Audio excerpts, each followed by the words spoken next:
어떤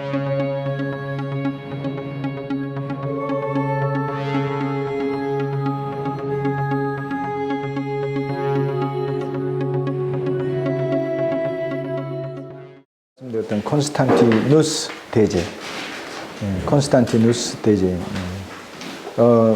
로마 역사에서 대제 붙은 사람들은 몇 명 안 됩니다. 데오도시우스 대제, 콘스탄티누스 대제. 극히 일부만 대제, 위대한 황제 그 칭호를 갖게 되고, 그 영향력이 단지 기독교뿐만 아니라 세계 역사의 전환점이 되었고요. 방향을 틀었어요. 콘스탄티누스는 기독교를 국교로 만들지는 않았습니다. 기독교 국교라는 건 이교가 다 불법이라는 얘기가 되는데요. 콘스탄티누스 이후에 한 두세 대 정도 지나서 이 데오도시우스라는 장군이 이제 로마의 황제가 되면서 그때 기독교를 이제 국교로 삼습니다. 국교로 삼으면서 그때 어마어마한 이제 세계적인 종교들이 전부 다 문을 닫습니다. 이집트 종교도 전부 다 문 닫고요. 로마 종교도 다 그때 끝납니다. 그래서 이제 국교로 되는 것, 또 그냥 관용령을 내렸던 거, 이게 차이가 있습니다. 잘생겼잖아요. 콘스탄티누스 대제.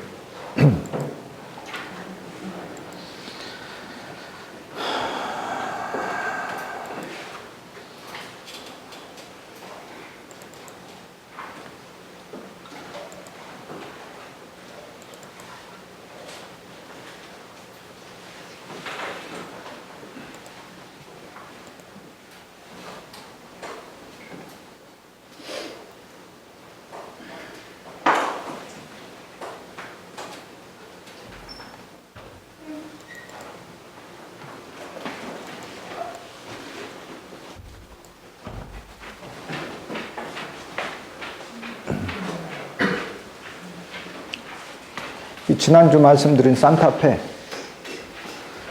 예, 산타페. 페라는 말은 믿음이라는 뜻이라고 했잖아요. 스페인 말로. 믿음. faith. 믿음. 성녀가 됐으니까 산타페.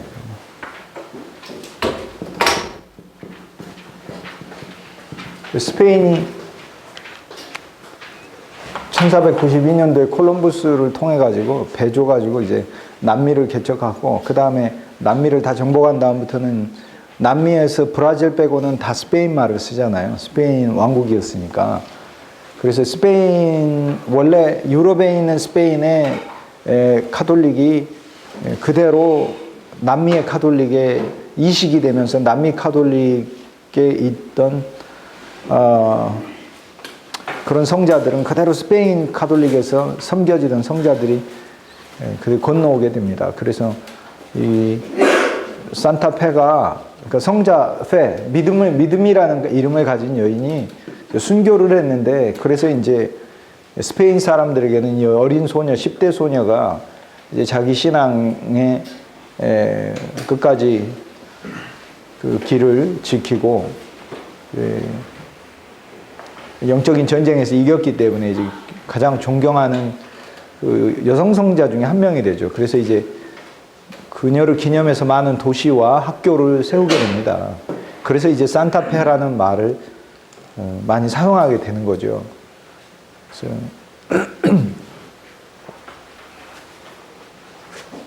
우리는 이제 자동차 이름으로만 생각하고 있는데 자동차 이름이 아니고,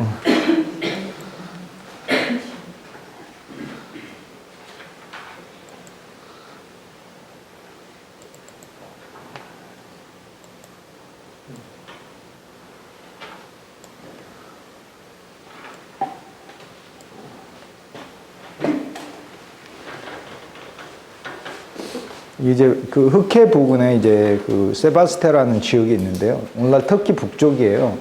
거기에서 디오클레시안 그 황제 때 기독교 박해가 절정에 달하지 않습니까? 그리고는 그 이후에 디오클레시아누스를 이어서 갈레리우스, 그리고 동방 지역에 있는 이제 리키니우스까지 그 황제들이 컨스탄티누스가 통일 로마 제국을 다 건설할 때까지 계속 박해를 하거든요. 그러니까 소로마에서 콘스탄티누스가 황제가 돼도 동로마에서는 아직 콘스탄티누스가 정복하지 못한 지역에 있어서는 박해를, 기독교 박해를 계속 하고 있었어요. 그러니까 황제가 믿는 신을 이제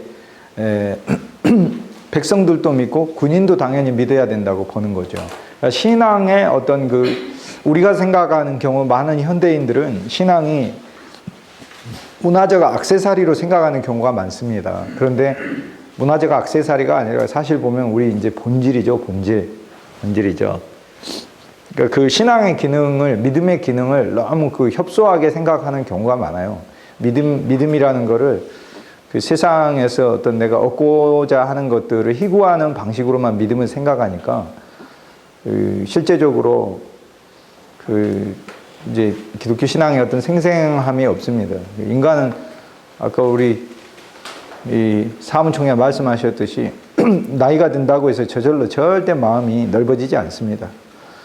더 오히려 여러 면에 있어서 자기 경험 안에 갇히게 되고 더 왜곡이 되죠. 그래서 사람은 그대로 이렇게 절대 넓어질 수 없습니다. 절대 넓어지지 않습니다. 고생을 많이 한다고 더 넓어지지도 않습니다. 고생을 많이 하면 괜히 고생이 어설프면 그 사람만 독해집니다. 괜히 독한 사람 만납니다.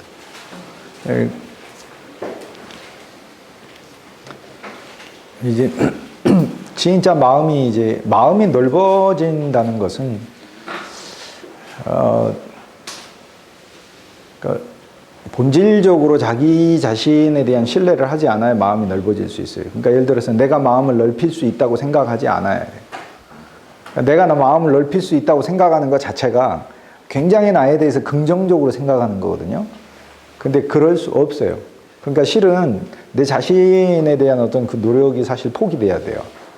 그리고 이게 실제적으로는 다시 한번 우리가 살면서 사람이 다시 태어난다 그러잖아요. 이게 태어남이 필요해요. 여러 번.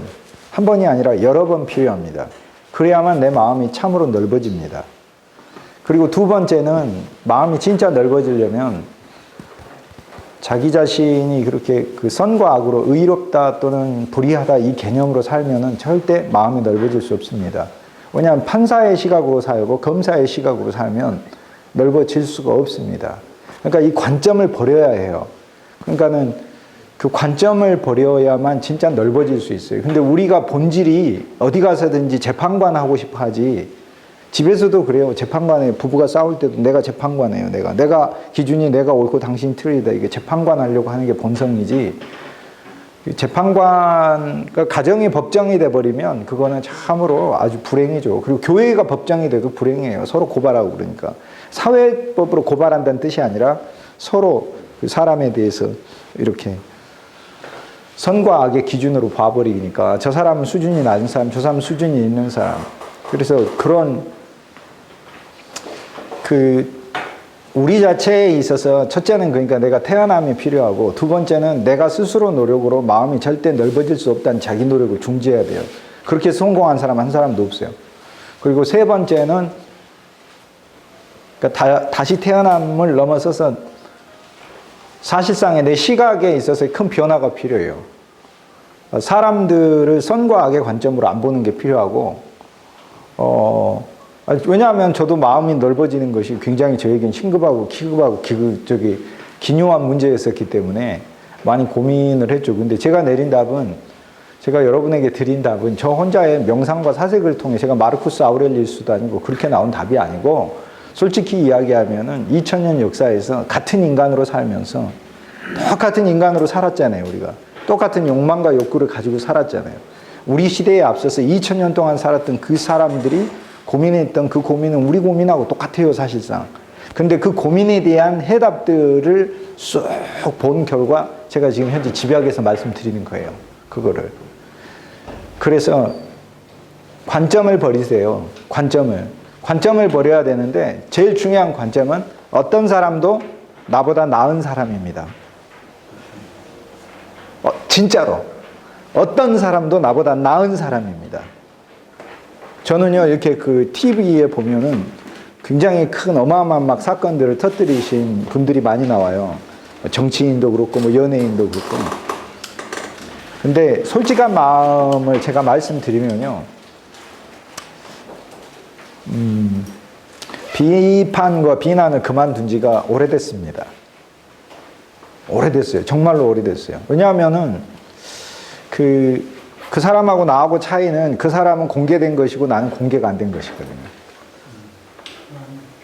그리고 또 하나는 이제 그 기독교 신앙의 윤리는 외적 행함만 중요한 게 아니라 마음속에서 내가 계획하고 생각하는 것까지도 예수님은 그것을 진짜로 본다고 하셨어요. 그러니까 미워하는 것만으로도 이게 살인이기 때문에 그래서 사실상 이 마음의 문제가 참 굉장히 어려운 문제인데 그래서 그 비난, 비방을 중지하면 저는 수업에서도 절대 비난, 비방 살아있는 사람이 실명을 가지고 비난, 비방하는 경우는 절대 없습니다. 그 사람이 죽어서 역사에 있어서 득을 볼 만큼 보고 자기 누릴 만큼 누리고 그 다음에 비판받아야 될 부분들은 역사에서 제가 비판을 해도 현재 살아있는 사람에 대해서는 어떤 실명도 꺼내가지고 강의 시간에도 얘기 잘 안 합니다. 잘 안 합니다. 심지어는 그 옆 나라에 이렇게 굉장히 그 동물 중에서 원숭이 닮은 많은 그 나라가 있잖아요. 이렇게. 그렇게 이야기하지 딱 뭐다 이렇게 얘기 안 합니다. 절대 이렇게 얘기 안 합니다. 그래서 그리고 꼭 얘기를 할 때도 존칭을 씁니다. 원숭이 분들이 이렇게 많이 그리고 하나 알아야 할 건 우리도 나쁘고 그들도 나빠요. 우리도 무능한 거예요. 무능한 거. 뭐 우리도 무능한 거죠. 역사에 있어서 언제까지나 그 패배를 늘 얘기해요. 제가 그 인디안 그 안에서 막 이렇게 저렇게 여러 뭐 활동 많이 하시는 분들 가끔 미국 가면 이렇게 만나는데 아는 분들 있어요. 그런데 만나면은 입에서 나오는 말끝마다 뭐야 하냐면 백인들이 맨날 인디안 죽여가지고 이렇게 됐다고 그래요. 아니 백인들이 인디안 죽인 지가 지금 300년이 넘었어요. 지금 안 죽여요. 절대 안 죽여요. 안 죽인 지 100년도 넘었고 사회적인 구조 속에서 인디안이 차별받는 부분도 있지만은 말도 못하게 혜택받는 부분도 많아요. 그런데 문제는 뭐냐면 그 사람들 뭐라고 얘기하냐면 옛날 그 시절에 너무 많이 압제를 받고 뭐 수탈을 받아가지고 의욕을 잃어버렸다 그러는 거예요. 그러니까는 그 블레임을 자꾸 이게 다른 쪽에 하게 되는 것이 실은 문제죠. 그래서 저는 아까 그 마음의 문제 이렇게 얘기하는데 기본적으로 참으로 진짜 모든 사람이 근데 이제 가끔 저 사람은 그래도 나하고 거의 비슷한 정도로 나쁜 사람이거나 약간 나쁜 사람이다 이런 생각이 드는 경우가 있어요. 연쇄살인마들 뭐 이런 사람들. 이제 그렇게 되면은 넓어지려고 노력하지 않아도 저절로 넓어져요. 어떤 사람들에 대해서. 그리고 또 하나는요, 사람한테 기대하니까 그러는 거예요. 절대 기대하지 마세요. 누구한테도 기대하지 마세요. 남편은 신랑한테, 이게 아내한테도 기대하지 말고, 아내는 남편한테도 기대하시면 절대 안 돼요.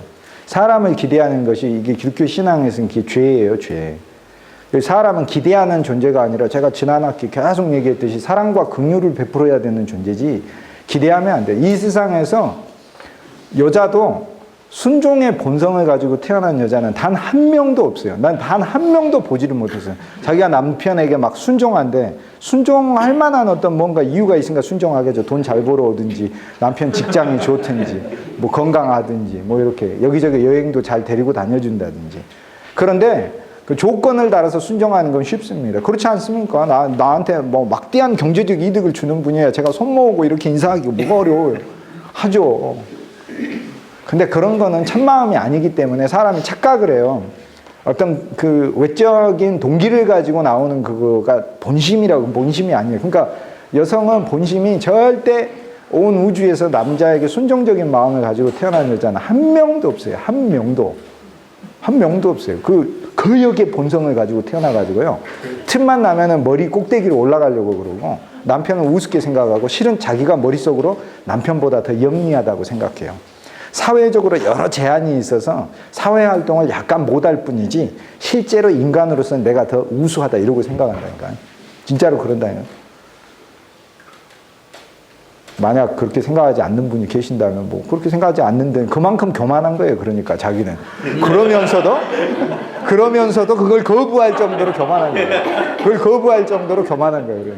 근데 남자는요, 다 속이는 사람이에요.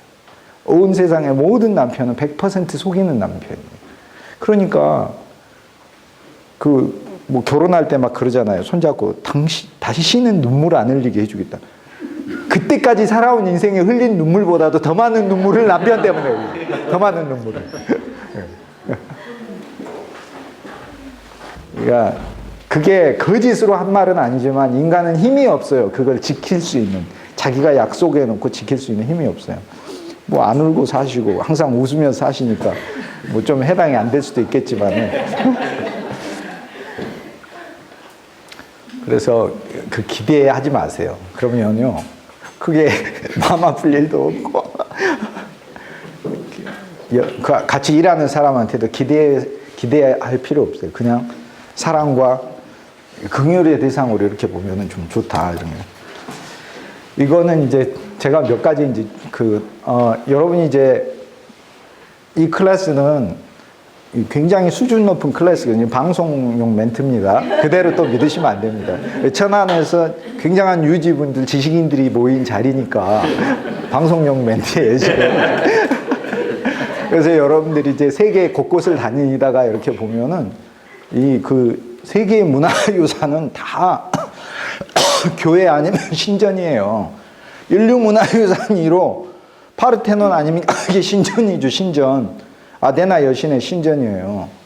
이집트에서 최고의 룩소테브에 있는 유적지는 다 신전이에요, 신전. 다 그래요. 그 다음에 로마에 성 베드로 성당 가잖아요. 성 베드로 성당 가면 그 자체 성당이잖아요. 교회당이잖아요, 교회당.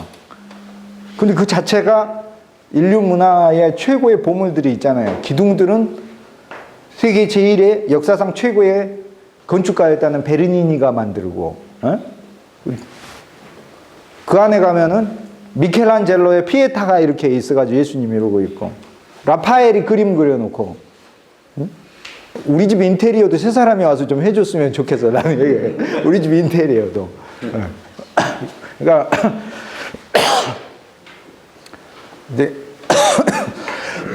이 그림은 근데 유럽 쪽에 많이 없고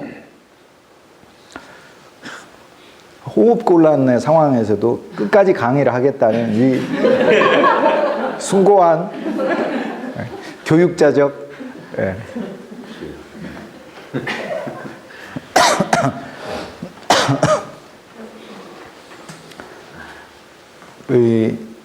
주로 터키라든지 아르메니아라든지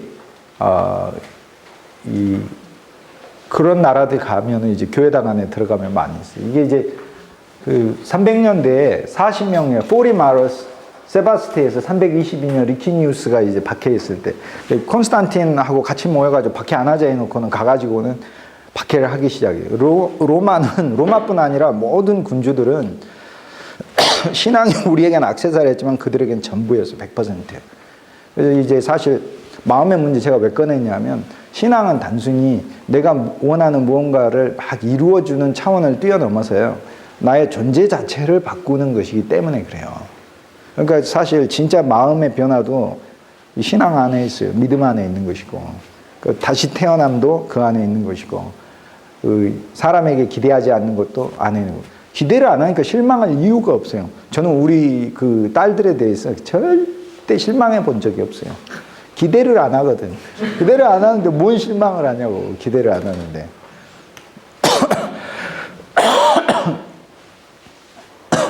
그래서 리키니우스가 콘스탄틴 황제의 맞수였어요. 그런데 둘이 천한매부 지간인데 그렇게 박해하지 않고 그대로 지내자 했다고 나중에 마음 바뀌어가지고는 박해하고 그러니까는 콘스탄틴이 군대를 동원해가지고 정복해버리고 통일 로마 제국을 만듭니다. 이제 그 전까지는 계속 박해를 했었어요. 근데 이제 자기가 믿는 신이 따로 있는데 이제 리키니우스는 그리스 신들을, 로마 신들을 믿죠. 신도 하나 믿어가지고 불안하니까 여럿을 믿는 거죠. 여러 신을 믿고 콘스탄틴과 전쟁을 하기 전에 돼지를 잡아가지고 쫙 배를 가르면 창자가 탁 나오는데 창자가 이제 그 즉시 배를 이렇게 갈랐으니까 창자가 막 경련을 일으킬 거 아닙니까? 그러면 그 옆에서 소위 신전의 무녀가 그거를 보고 읽어내요. 이 전쟁에서 이길 거다 이러면서. 이 전쟁에서 읽었거든요. 그래서 리키니우스가 로마 제국의 최고로 그 소위 영적으로 막 어마어마하게 점을 잘 친다는 사람 다 모아놓고 콘스탄틴하고 지금 콘스탄틴은 이미 소로마 황제가 됐고 리키니우스는 동방 황제인데 로마의 패권을 놓고 욕심을 부린 거죠. 리키니우스가. 근데 그 전쟁을 앞두고 나서는 그 소위 이 우리식으로 하면 계룡산 점쟁이 같은 사람들 로마에서 전체 다 불러가지고 가장 유명한 사람 해가지고 점치게 했다니까요. 근데 점이 딱 하나로 나왔어요. 뭘로? 돼지 창자를 싹 갈라서 탁 나왔더니 우리는 막 이렇게 산통 흔들어가지고 이러고 뽑고 막 이러고 그러던데. 헛돈 쓰지 마시고 저한테 오세요. 제가 다 봐줄 테니까. 조선 최고의 명점이에요, 저는. 정말로. 지금 뭘 모르셔가지고 그래, 지금. 제가 실은 이거 강사로서의 가치보다 점장이로서의 가치가 더 커요, 이게. 엉뚱한 데 가서 돈 쓰지 마시고. 할인 50% 해줄 때. 다 이긴다고 그랬다고. 이기기는 뭘 이겨. 당장 대패해가지고는. 황제위도 잃고, 섬에 가서 유배당하고 그러지. 전부 다 쓸데없는 인간이 사람이 굉장히 마음이 약하니까 약해요. 악하기도 하지만 약해요. 약해가지고 누구의 얘기에 한번 꿰어가지고 막 이렇게 일생 동안 거기도 그처럼 어리석은 게 없어요. 그러니까 시간의 문제, 과거, 현재, 미래의 문제는 우리하고는 그렇게까지 크게 상관이 없어요. 그리고 미래의 문제도 우리에게 굉장히 좋은 문제예요. 아주 좋은 문제예요. 아니 콘스탄틴 일생을 보세요. 일생. 콘스탄틴뿐 아니라 역사에 나와 있는 모든 사람 일생이 그래. 일생. 그 성경에 나와 있는 얘기하고 똑같은 얘기잖아요. 성경에 요셉이 애굽에 팔려가야 총리가 되는 거고 애굽에서 종살이를 해야 백성들의 아픔을 아는 것이고 노예 생활을 해야 그거 사람들이 얼마나 그거 하는지 도와줄 거 아니에요. 이렇게 양식을 줄 거 아닙니까? 감옥에 갇혀야 자기를 나중에 추천해주는 추천자를 만나는 거죠. 술관원장을 만나는 거. 그 속에서 인생에 대해서 또 한 번 쓴맛을 본 거잖아요. 형제들한테 배신당했지. 응? 그 자기를 좋아한다고 막 따라다니는 보디발의 아내가 이집트 시위장관의 여자가 처음에는 좋아한다고 막 그러다가 자기가 원하는 대로 사랑이 충족 안 되니까는 갑자기 공격 모드로 나와가지고 음해와 공격과 해서 결국은 감옥까지 보내잖아요. 그게 그런데 그거에 대해서 그렇게 사람에 대한 어떤 기대나 이런 것들을 끊으니까 요셉은 나와서도 그냥 자신의 일에 대해서 참으로 성실하게 할 수 있는 사람이 돼요. 그러니까 뭐 점장이가 요셉 만나가지고 당신 저 집에 들어가면 감옥 갑니다. 감옥에 가야 한다니까요. 감옥에 가야 만나는 거라니까. 성경은 그거예요. 감옥에 가야 만나는 거예요. 감옥에 가야 만나는 거예요. 다 그 콘스탄틴도 어머니도 그래요. 그 어머니도. 그 장군이 콘스탄티우스가 헬레나가 처녀로 있을 때 동네에서 자기가 좋아하는 갑돌이가 있었을 거 아니에요. 그런데 갑자기 너무나 잘생긴 좀 전에 사진 봤던 그 아버지 얼굴을 꼭 빼 닮았는데 그렇게 잘생긴 콘스탄티우스가 왔을 때 그 여관집 주인인 헬레나의 아버지가 얼마나 반했으면 딸 손을 잡고 이렇게 가갖고 너 여기 이 남자하고 하룻밤 머무라고 한 주간 머무라고 이렇게 넣겠습니다. 물론 그렇게 해서 우리 어머니도 우리 외할아버지가 그렇게 우리 아버지한테 보내가지고 후회를 한 30년간 하시면서 외할아버지 원망하고 그렇게 살고 그러니까 또 제가 태어나고 이러고 제가 태어나는 거지. 인생이라는 게 그게 다 그렇지 뭐 이게 그러니까 뭐 과거에 매여서 또 현재 그리고 또 뭐 점쟁이가 뭐 미래 뭐 다 거짓이고 인간이요 미래를 알 수 있는 사람은 온 우주에 한 사람도 없어요. 그 미래를 알려면 어떻게 해야 되냐면 이렇게 과거 현재 미래 시간 안에서는 보이질 않아요. 이건 담장과 같아가지고 보이지를 않아요. 트랩에 걸려 있어서 미래를 알려면 어떻게 해야 되냐면 영원으로 가야 시간에서 빠져나와서 영원으로 가야 과거 현재 미래가 보이는 거 이게. 근데 요거 할 수 있는 사람은 온 우주에 한 명밖에 없다니까 이게. 예수님밖에 없다니까 이게. 그 인간이 어떻게 미래를 알 인간? 나도 알아요 여러분 미래. 다 죽어. 100년 이내에 전부 다 한 사람도 빠짐없이. 다 죽어 다 죽어. 한 사람도 빠짐없이. 반드시 병 드실 거라고. 여기 다 죽어 이렇게. 인간에게 찾아온 고통이 얼마나 많아요. 이렇게 질병이 있지 뭐 인간관계에서 절망하기도 하지, 사업상 배신도 당하지, 경제적으로 크게 난관도 오지, 가정 내에서 문제가 생기기도 하지, 자녀들 때문에 크게 하기도 하지. 아, 차 타고 가다가 길에서 자동차 사고 나는 건수도 얼마나 많이 납니까? 아니, 사고 확률이라는 건 상상할 수가 없어요. 암만 하더라도 4명 중에 1명 걸린대잖아요. 그래서 암보험 들어놓기를 얼마나 잘했는지 몰라요, 이렇게. 암보험 선전하는 거 아닙니다. 그 4명 중에 1명 걸리는 거예요. 4사람 올 때마다 점장에 당신은 암에 걸려, 암에 걸려, 암에 걸려. 한 사람 맞는 거예요. 그럼 그 사람은 막 신점을 만났다고 하게 되는 거죠. 그 사기에 전부 다 놀아나가는. 점쟁이가 나왔으니 제가 전에 제가 지난 학기에 우리 이 한민족 역사에서 이 최초로 영어를 공부한 사람이 영어를 공부한 또 딴 데로 세면 안 되는데 이거 갑자기 그림 보다가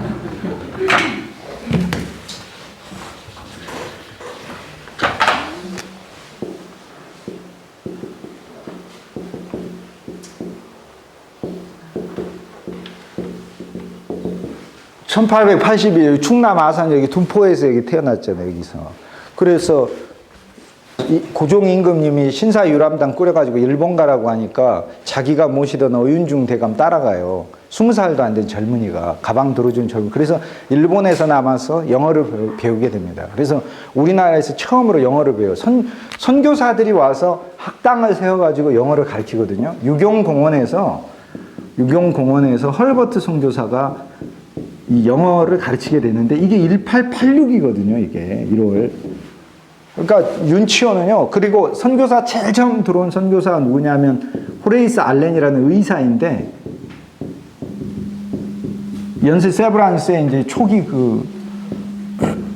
기여했던 분이죠. 이분이 1884년 9월에 들어오시니까 윤치호는 그보다 2년이나 먼저 일본 가서 선교사하고 아무 상관없이 이제 영어를 배워요. 영어 배우고 와가지고 우리나라 미 대사관에 취직하잖아요.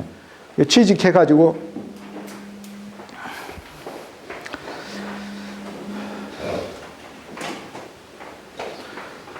정말 잘 나갔는데 저 1884년 12월 달에 우정국 낙성식을 하는 날 그날 큰 정변이 일어나요. 저 해가 갑신년이니까 갑신정변이라고 부르죠. 그래서 홍영식을 필두로 하는 개화파가 민영익이 우두머리인 수구파를 공격을 해가지고 4월 동안 정권을 잡는데 개화파는 일본이 군사대준다 그러고 수구파는 청나라가 군사적 지원을 하고 있었어요. 그래서 수구파 공격을 받으니까 청나라는 군대를 수천 명을 동원을 했는데 일본은 대준다고 해가지고 괜히 청나라하고 싸우게 될 것 같으니까 쏙 빠져버렸잖아요. 그러니까 믿으면 안 된다니까 그분들은 이렇게 귀여운 동물분들은 믿으면 안 되는 거예요. 그게. 그래서 그 사건이 일어나는데 그때 이제 우정국이기 때문에 우리나라 우편 시스템이 처음으로 도는 거거든요. 근데 집에 가셔가지고요. 허름한 창고에 봐보세요. 이때 우정국이 이제 낙성식을 하고 그 다음날부터 본격적으로 편지를 붙이면은 저기 부산에서 붙이면 평양에서도 편지를 받아볼 수 있어요. 근데 처음 찍어낸 우표가 있습니다. 저 갑신정변이 일어나서 한참 동안 정지가 됐는데 그러다 다시 열렸는데 바로 그 전에 임시로 찍어가지고 우정 시스템을 한번 돌린 게 있어요. 그때 그 우표가 있어요. 그 우표 하나만 있으면 어마어마한 돈이 돼요.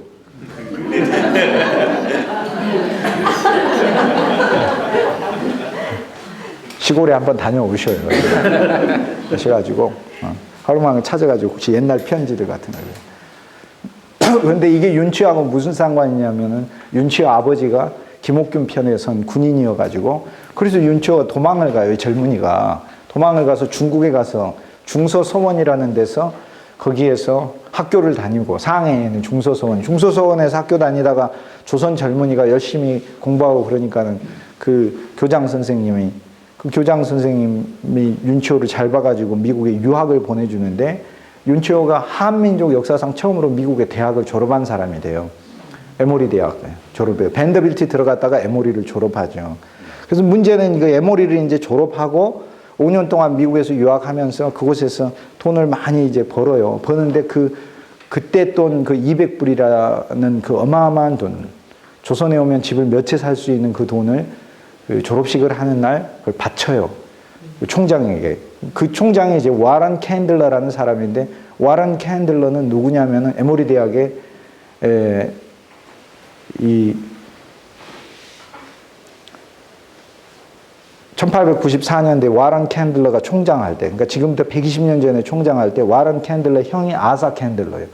아사 캔들러는 누구냐면 코카콜라를 만든 사람이에요. 코카콜라 초대 회장, 창업자. 코카콜라를 만든 사람이에요. 그러니까 그 가문이 굉장한 부자죠. 그런데 그 젊은이가, 조선에서 온 젊은이가 200불이나 되는 거금을 조선의 선교를 위해서 돈을 냈다. 그 얘기를 듣고 와런 캔들러가 그 가문의 이야기를 해요. 그래서 그 가문에서 막대한 돈을 걷어가지고 그게 붙여가지고 한국에 그 선교 사업 하는데 이 헌금을 하게 됩니다. 그리고는 이제 윤치호가 이제 우리나라로 돌아왔을 때는 고종 임금님이 이제 개화파의 옛날 죄들을 묻지 않고 중용하기 시작하니까 결국적으로 천안의 군수, 1903년도 천안의 군수하고 원산에서도 군수하고 그리고 외부 협판까지 올라가죠. 협판이면은 이제 차관급이에요. 차관까지 차관이었을 때 이제 한일 이 합병이 돼가지고 그 백오인 사건에 연루돼서 이제 감옥에 6년 동안 있게 됩니다. 근데 이제 윤치호는 이제 정치적으로 구한말의 최고의 지식인이고 이제 굉장히 똑똑한 사람이고 그러고 그런데 재밌는 게 있어요. 윤치호가 교회를 많이 지었어요. 자기 집에 내려오던 유교 사당을 헐어서 이게 둔포감리교회. 그래서 교회로 하고 천안에서도 이 첫 교회를 감리교회였죠. 그때는 감리교 신자였으니까 교회를 세우고 고향에 세우고 원산에 세우고 고간동에다가 또 교회를 세우고 많이 했어요. 고향 땅에다가도 교회를 세우고. 그때 그 윤치호 시대 때 우리나라 최고 점장이가 있어요. 명점. 최고 점장이 백사겸이라고. 최고의 명점이에요. 백사겸이. 백사겸이가 원래 윤치호하고 나이가 비슷한 시대에 태어났어요. 그런데 집이 잘 살았는데 2살 때 아버지 돌아가시고 가세가 완전히 기울고 9살 때 그때 갑자기 눈이 아프다고 그랬더니 어머니가 눈에다가 뭐 이상한 거 붙여가지고 이게 장님이 돼버렸어요. 이렇게. 그래서 두 눈이 멀었어요. 그리고 나서는 2년 후에 11살 됐을 땐가 어머니가 죽었는데 이 위로 형이 있어가지고 둘이서 거지 생활을 하다가 둘이서 이렇게 살 수는 없다 이래가지고 형은 머슴살로 들어가고 동생은 내가 뭐 해야 될까 하다가 점장의 길을 선택해. 그때 그 복술업이라고 그랬어요. 그때는 복술이라고 그랬어요. 그래서 점장님들이 점을 많이 쳤어요. 그 장님들이 점장이 많이 했습니다. 복술업에 많이 종사를 했어요. 그래서 110년 전에 그때 이 백사겸이가 조선 최고의 명점 선생이라고 한 사람 찾아가가지고 자기를 제자로 받아들여 달라고 합니다. 그러니까 안 받아주지. 안 받아주니까 어떻게 해? 영화에 나오잖아요. 어떻게 해요? 이렇게 밖에 쌀이문에서 계속 눈비가 올 때까지 계속 무릎 꿇고 있으면 갑자기 문이 싹 열리면서 이제 들어오너라 뭐 이렇게 얘기를 해요. 그래서 이제 정말 그 온갖 각고의 노력을 다해가지고 점쟁이가 돼요. 근데 그 점쟁이 기술을 배워요. 기술을. 그래서 스승이 훈련을 시켜요. 그 백사겸의 얘기에 보면 그게 나와요. 여기.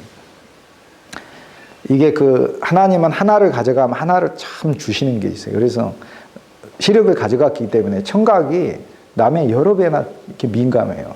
백사겸이 보고 시장에 가고 서 있으라고 그랬다. 6개월을 서 있게 계속 지나가는 사람들 발을 다 들으라 그랬는데 이 장님이 지나가는 사람 발을 들으니까 처음에는 몰랐는데 나중에는 뭐까지 알게 되냐면 이제 앞에 지나간 사람이 남자인지 여자인지까지 알게 되고 고무신 신는지 꽃신 신는지까지도 알게 되고 연령대까지도 알게 되고 다 듣게 되는 거예요. 한마디로 그는 눈은 감았지만 자기 앞에 이제 누가 걸어오면 그 사람이 남자인지 여자인지까지도 다 알게 되는 거예요. 그 다음에 이제 스승이 가르쳐준 노하우가 있어요. 점치러 온 사람은 무조건 문제가 있다. 젊은 여자가 와가지고 한숨을 훅 쉬면은 그것은 둘 중에 하나다. 남편이 병들었거나 자식이 없는, 아들이 없는 거다. 근데 아들이 없는 거다. 그건 한숨의 정도를 봐야 된다. 이렇게 얘기를 해요. 아들이 없는 거다. 나이든 어른이 오면은 이것은 사주 보려고 오는 거다. 응? 딸 시집 보내려고. 응? 혼처짜리하고 맞춰보기 위해서. 그럴 때는 미리 딱 내질러야 되는 거예요. 큰 대사를 앞두고 있구만. 뭐 이렇게 되면. 그러면은 최고의 명절이에요. 돈 엄청 벌었어요, 백사겸이가. 엄청 벌었어요. 엄청 벌어가지고 이제 양심의 가책이 있어요. 왜냐하면 정치로 온 사람들이 다 그때 그 당시 시대에는 못 살고 가난한 사람이 점치러 가고 삶에 우환이 있으니까 점치러 가지 그냥 가겠습니까? 그래서 백사겸이가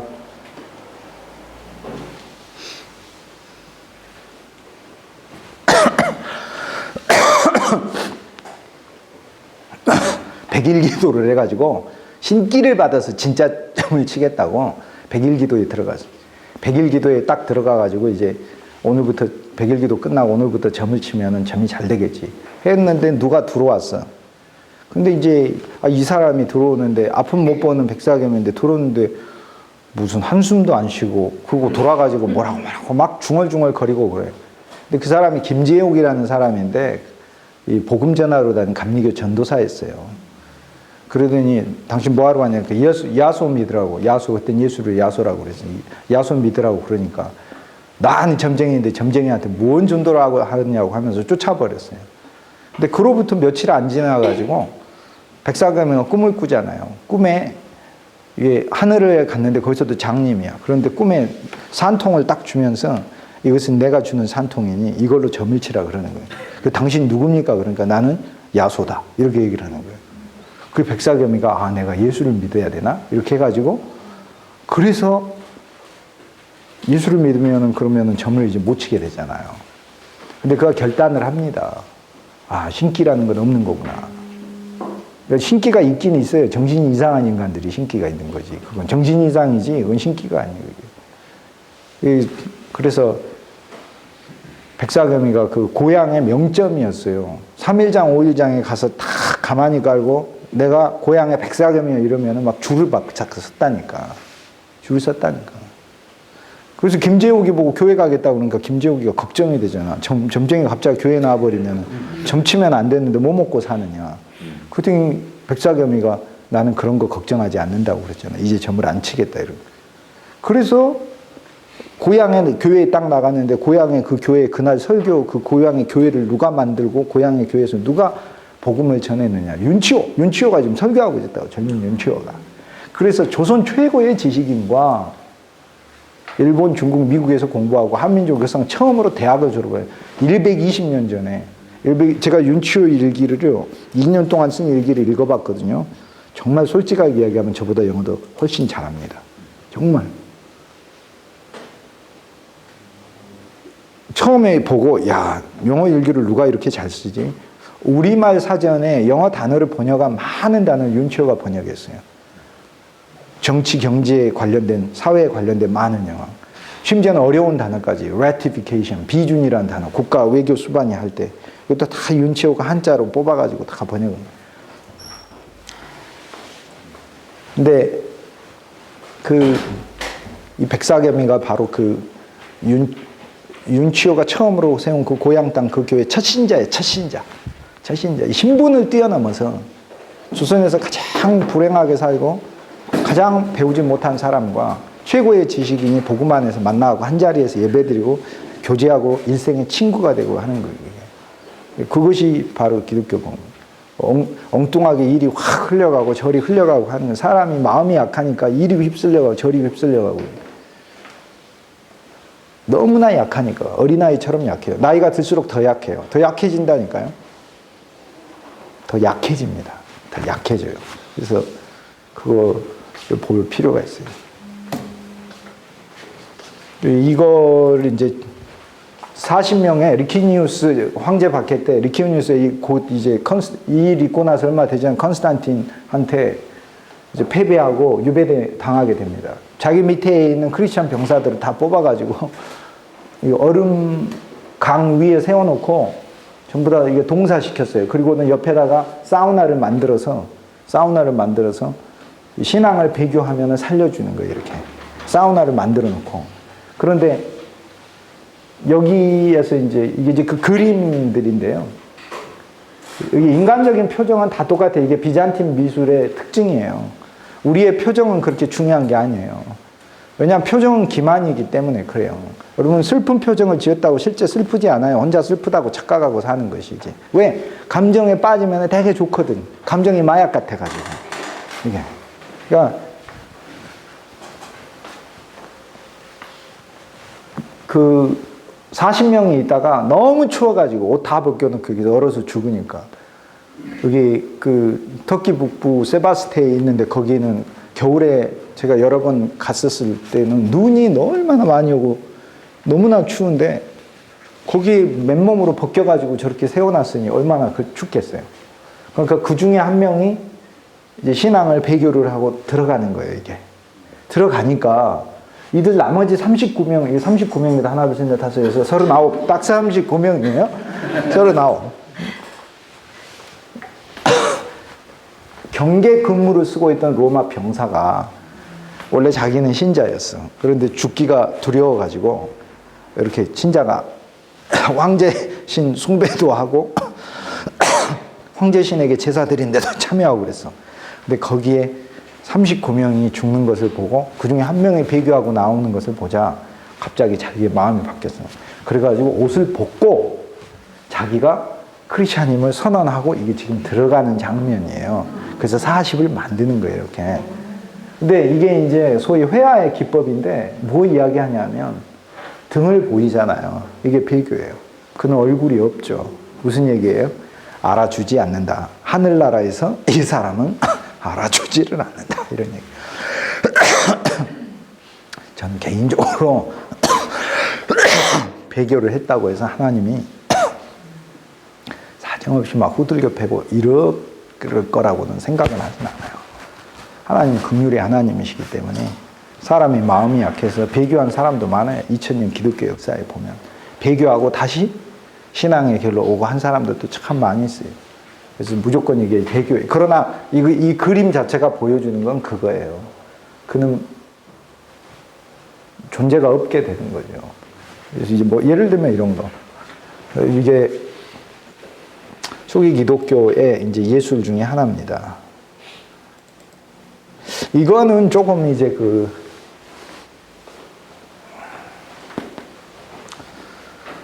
논란이 좀 있습니다. 저 작품은 지금 현재 저거는 이제 그 진본 작품인데요. 세인 세실리아라는 이제 로마의 그 성당에 저기 세실리아라는 이 성녀를 조각한 거거든요. 조각가는 스테파노 마데르노라고 16세기의 최고의 조각가였어요. 그 사람 진짜 살아있는 것처럼 조각을 해놨잖아요.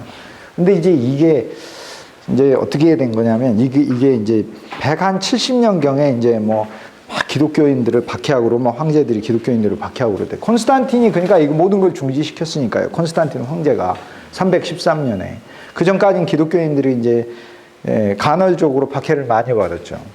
그때 이제 이 여인의 이제 가족이 전부 다 잡혀가지고 이제 처형당해요. 그 크리스찬의 이제 시신을 땅에다가 놔두면 그거를 이제 중재인이기 때문에 그냥 길거리에서 짐승의 밥이 되게 놔둬야 돼요. 매장하면 안 돼요. 그런데 남편하고 시동생 시신이 길거리에 있으니까 밤에 몰래 가가지고 그걸 매장을 합니다. 그러다가 그거를 이제 감시하고 있던 로마 군인에게 잡혀서 이름이 세실리아예요. 그래서 이제 세실리아가 잡혀가지고 이제 로마 군에 의해서 처형을 당하는데 이 한증막 같은 뜨거운 데서 뜨거운 김에 의해서 이제 소위 죽임을 당하게 됐어요. 그런데 30분을 넘도록 그 뜨거운 한증막에서 그 뜨거운 기운을 했는데 안 죽는 거예요. 안 죽으니까는 이제 이 여인은 이제 그 도끼로 목을 쳐가지고 이게 죽은 거예요. 그래서 여기 이제 목에 이게 도끼 자국이 있는 거예요, 이게. 실은. 근데 목이 떨어지질 않았어요. 않았고 이제 그 시신을 이제 밖에다가 뒀는데 또 다른 그리스도인들이 이제 그 시신을 가져다가 이 성 세실리아를 이제 성 세바스찬 카타곰이라고 로마 외곽에 가면 카타곰이 여럿이 있습니다. 그 카타곰, 뭐 칼리스투스, 성 세바스찬 이런 카타곰이 있는데 로마 외곽에 있는 그 카타곰 중에 하나에다가 묻어놨어요. 그래서 세바스찬 카타곰의 이 지하로 아래로 한 몇십 메다만 가면은 거기 왼쪽 아래편에 세인 세실리아가 원래 누워있던 자리가 있어요. 유골이. 그런데 사람들이 시일이 한참 지났는데도 시신이 너무 프레시해. 프레시하니까 그 시신을 옮겨가지고 다른 곳에다가 뒀고 나중에 기독교 신앙에 이제 자유가 오니까 여전히 봤는데 시신이 프레시해, 카타콤에서. 그래서 그녀의 시신을 관 속에다 넣어가지고 이제 기독교 신앙의 자유가 왔을 때는 그녀를 기념해서 세워둔 교회가 있었어요. 그 교회당에다가 두게 됩니다. 그리고 교회당에다 두고 800년, AD 800년인가 해서 그때로부터 한 500년 지나가지고 교황이 한번 열어보게 해요.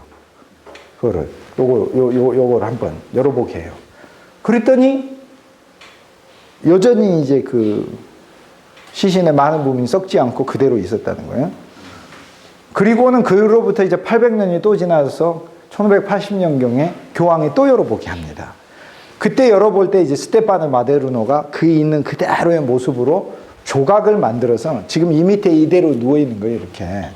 조각을 만들어 놓고 이 복제품은 카타콤에다가 복제품을 놔두고 조각의 진품은 이제 세인 세실리아 여기다 이제 놔뒀어요.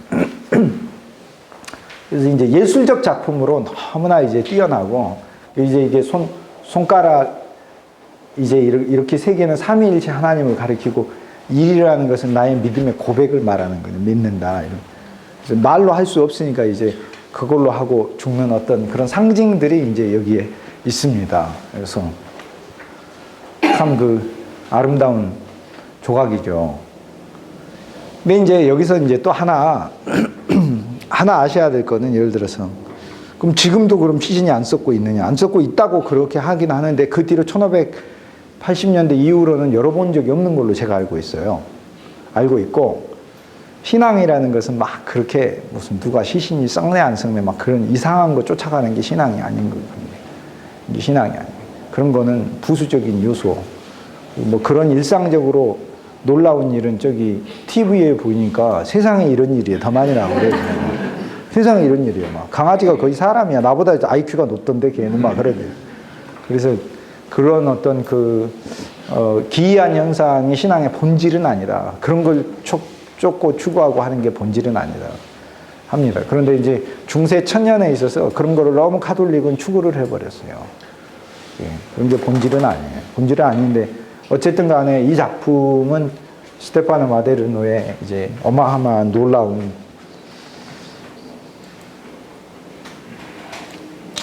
그 예술성이 이제 보이는 작품입니다.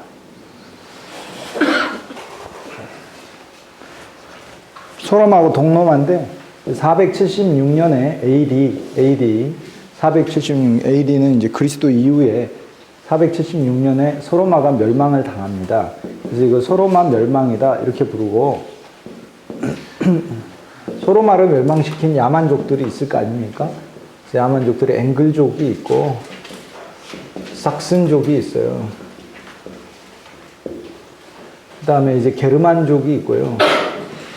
앵글족도 게르만족이고 또 프랑크족이 있는데 이 프랑크족도 게르만족의 일파인데 이 두 부족이 자체로 그 안에서 굉장히 강성하니까 별개로 빼서 말을 하고 나머지 다 게르만 이렇게 얘기를 합니다. 게르만족이 있고 그 다음에 반달족이 있고요. 고트족이 있고 이제 훈족이 있다. 그래서 이게 한꺼번에 훈족이 이 동고트 밀고 동고트가 소고트 밀고 그 다음에 고트가 게르만족 밀고 그러니까 게르만족 내에서 프랑크족이 또 오고 어쨌든 이 야만족들이 한꺼번에 다국적 구분 비슷하게 이렇게 해서 소로마를 멸망을 시킵니다. 그래서 지역을 차지합니다. 그래서 여기는 이제 고트족이 차지하고 여기는 반달족이 북아프리카 카르타고 있는데 반달족이 차지하고 여기는 이제 프랑크족이 차지하게 되죠. 여기는 게르만족이 이제 차지하게 되고요. 앵글이 차지하게 됩니다.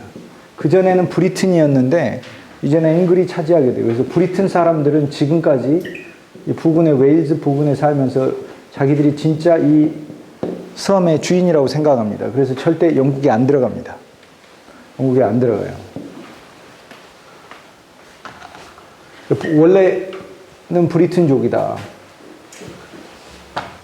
그러나 앵글족이 정복하고 그 다음에 삭슨족이 정복하고요. 그 다음 뭐 주트족도 와서 정복하는데 앵글족과 삭슨족이 이 혼합 민족이 돼가지고 이 지역에 7개의 나라를 세운 다음에 그 7개 나라가 또 재편입이 돼가지고 가장 강력한 하나의 앵글로 삭슨 나라를 세우게 됩니다.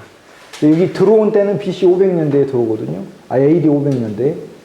AD 500년대에 들어오니까 예수님 탄생이 500년대에 앵글족과 삭슨족이 드디어 이게 한 나라의 주인으로 바뀌어버리게 되는 어마어마한 변화가 일어나게 되죠. 그래서 이 서로마가 멸망당하고 동로마는 계속 갑니다. 1453년까지 가요. 5월 달까지. 5월 22일까지 가요. 그래서 1453년까지 가니까 동로마는 서로마 멸망하고도 1000년을 더 갑니다. 1000년의 제국이죠. 그래서 이제 동로마 지역은 그대로 존속했다.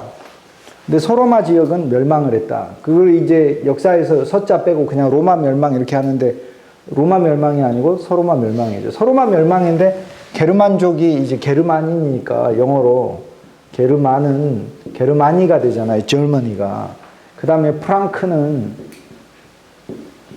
K가 이제 C로 바뀌고 C가 된 프랑스가 되거든요. 앵글족은 앵글인데 이거를 E자로 바꾸고 랜드, 앵글의 땅이다 이렇게 해서 앵글랜드로 바꾸고 그래서 앵글의 땅이 된 거죠. 그래서 오늘날의 국가명이 됩니다. 다. 프랑크가 차지한 땅은 프랑스, 앵글이 차지한 땅은 앵글. 게르만족이 원래 있던 곳은 게르마니. 훈족이 한 것은 헝가리가 이제 됩니다. 훈족과 마자르족이 합쳐져서 그렇습니다.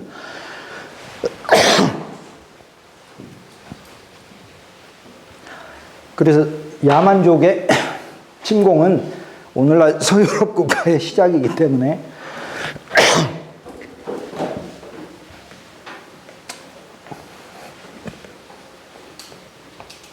유럽의 역사 교과서에서 가장 중요한 사건입니다. 이 서로마의 멸망을 우리는 중세의 시작이다 이렇게 부릅니다. 이때로부터 소위 중세 시대라고 불리우는 그 시대가 시작이 됐다. 언제까지 계속되냐면은 1453년 동로마도 멸망당하고 그 뒤로부터도 60년은 더 지나서 1517년에 마르틴 루터가 10월 31일 날 95개조 반박문을 독일의 북부 비텐베르크에서 붙였을 때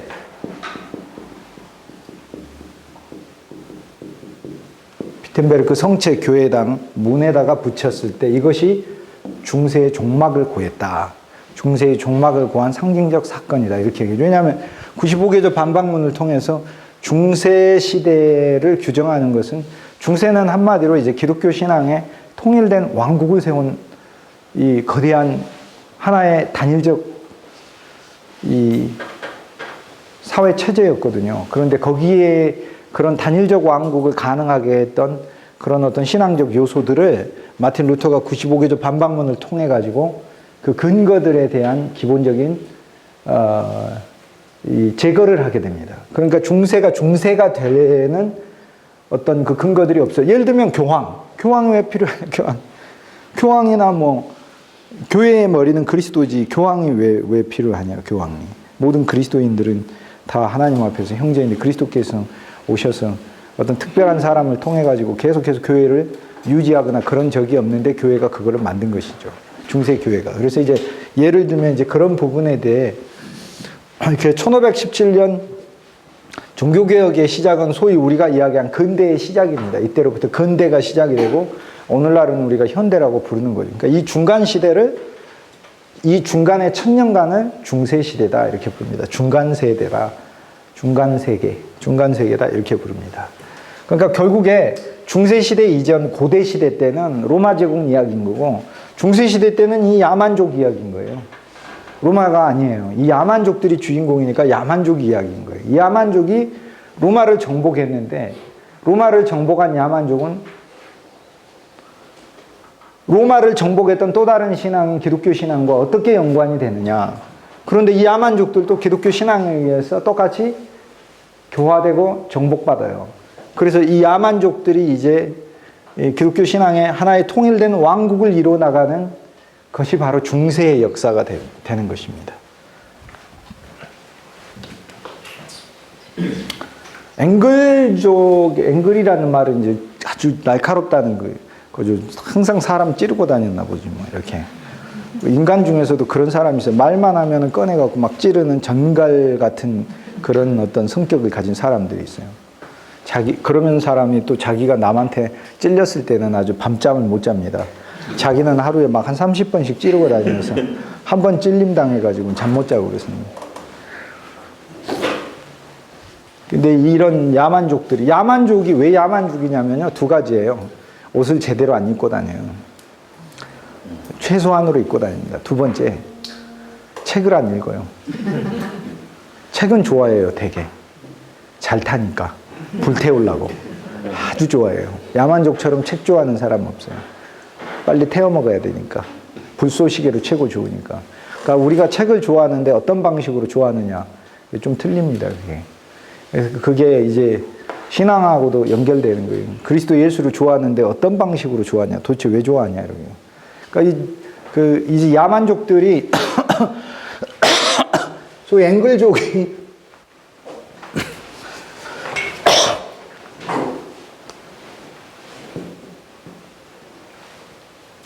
영국을 차지하고 게르만족은 이제 피가 순혈이다 뭐 그런 건데 아주 이거 무슨 어디 돌격대 같은 인간들이죠. 이거는. 그리고 이 프랑크 반달족이 제일 잔인했어요. 반달족. 그래서 이걸 벤달이라고 이렇게 부르는데요. 그 자동차 이렇게 막 유리창 깨고 밤에 도망가고 막 불 지르고 도망가고 막 이렇게 하는 거. 그거를 영어로 뭐라고 부르냐면 반달이 한 짓이다 해가지고 벤달리즘이라고 합니다. 오죽하면 지금까지 1700년이 지났는데도 반달족이 한 짓이라고 그러겠어요. 그거를. 다 똑같은 그 야만족인데 제일 치사하니까. 고트족은 제일 무식했어요. 고트족은. 그래서 이제 고트라는 말은 중세의 대표 언어가 됩니다. 반달은 야만족의 폭력성을 말하는 거고, 고트는 중세의 투박함, 고딕이라는 말이 여기서 나오게 되죠. 그러니까 중세 문화를 고딕식 문화다 이렇게 부르게 되는데, 중세 전체 문화는 아니고 이제 나중에 중세 후기의 문화를 고딕식 문화라고 부르게 돼요. 그런데 이 고딕이라는 말은 결코 존중해서 부른 말이 아니죠. 아이, 고트족 애들이 하는 문화 이렇게 이제 부르면. 근데 중세 사람들이 우리가 그러면은 뭐 예를 들어 건물 멋있는 거 지어놓고 이거 고딕식이야. 너무 멋있는 고딕식이야 이렇게 했습니까? 절대 안 그러죠. 누가 그럼 불렀냐면 중세가 끝나고 나서 그 이후 세대가 중세 건축을 보면서 저게 건축이냐? 저게 완전 야만족들 집이지? 이렇게 부른 거예요. 고딕이지? 이렇게 부른 거예요. 고트족의 그거지. 근데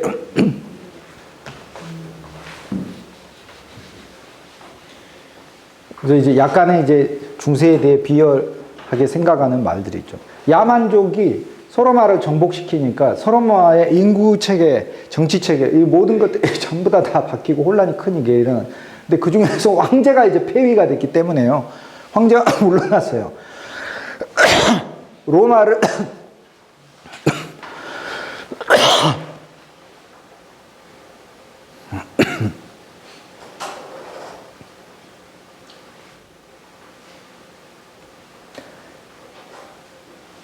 강의를 하려고 마음 개집이 나옵니다. 로마를 처음 세운 BC 753년에 처음 세운 그 시작이 됐는데 이 로마가 1000년 이상을 더 갔잖아요. 1000년, 700년에다 400년 하니까 1100년을 갔네요. 1100년. 물론 작은 로마였지만 작은 로마로 시작해서 거대한 로마 제국을 만들었지만 참 오래 갔네요. 처음 시작한 로마에 시작한 사람이 주전에 로뮬루스라는 사람이 로마를 세웠는데 마지막 황제 이름도 로뮬루스였어요. 로뮬루스가 물러납니다. 야만족 장군 오도 아케르가 나와가지고 물러나라고 합니다. 살려달라고 그래요. 살려줘요. 그리고 이 소로마의 황제는 없어지면서 야만족 세상이 돼버립니다. 그러니까 이때 자연스럽게 기존에 있던 신앙의 지도자, 교황이 그걸 교황이라고 불러요. 이제 교황. 교황이라는 말은 사실 좋은 표현 아닌 것 같아요. 왜냐면 이게 황제에서 상당히 권위적인, 왜냐면 영어로면 뭐냐면 pop이거든요. 이게 pop은 이게 파파에서 나와서 아버지란 뜻이에요. 아버지. 그러니까 이게 교황 이렇게 붙인 거는 너무 좀 뭐라고 할까, 그 부정적 의미가 들어있어요. 원래 교황 직위는 이 막 황제 노릇 하려고 한 게 아니고 아버지 역할을 하려고 한 거예요. 그래서 pop이라고 파파 이렇게 부르는데, 우리가 이제 교황이라고 이렇게 불러버리는 거는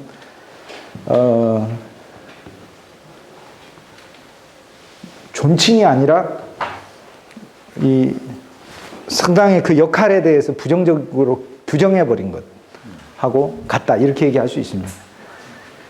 그래서 이 초기의 교황들은 지금처럼 뭐 세계적인 어떤 권력이나 명예 이런 걸 가지고 있는, 권력이라기보다 명예나 어떤 영향력을 가진 그런 사람들이 아니고 아무도 안 하려고 하는 자리였어요. 그래서 수백 년 동안, 그래서 중세가 1000년이잖아요. 476에서 1517까지 1000년인데 이 1000년 동안 실제 교황직이 절정에 올라서 울트라 슈퍼 초강력 파워를 행사한 때는 한 200~300년 정도밖에 안 되고, 나머지는 대부분 교황권이 황제의 권력 아래 놓여 있거나 아니면 미미했거나 말만 교황이었고 실제적으로는 교황권을 행사하지 못한 때가 많았었어요.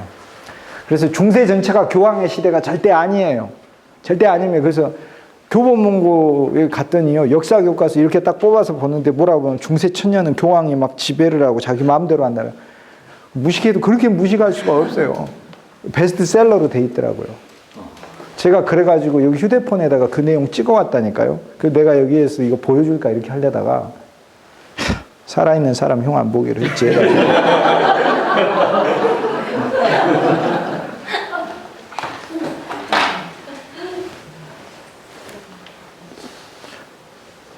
그래서 교황권이 크게 상승하는데, 교황에 있어서 레오 대교황이라는 분이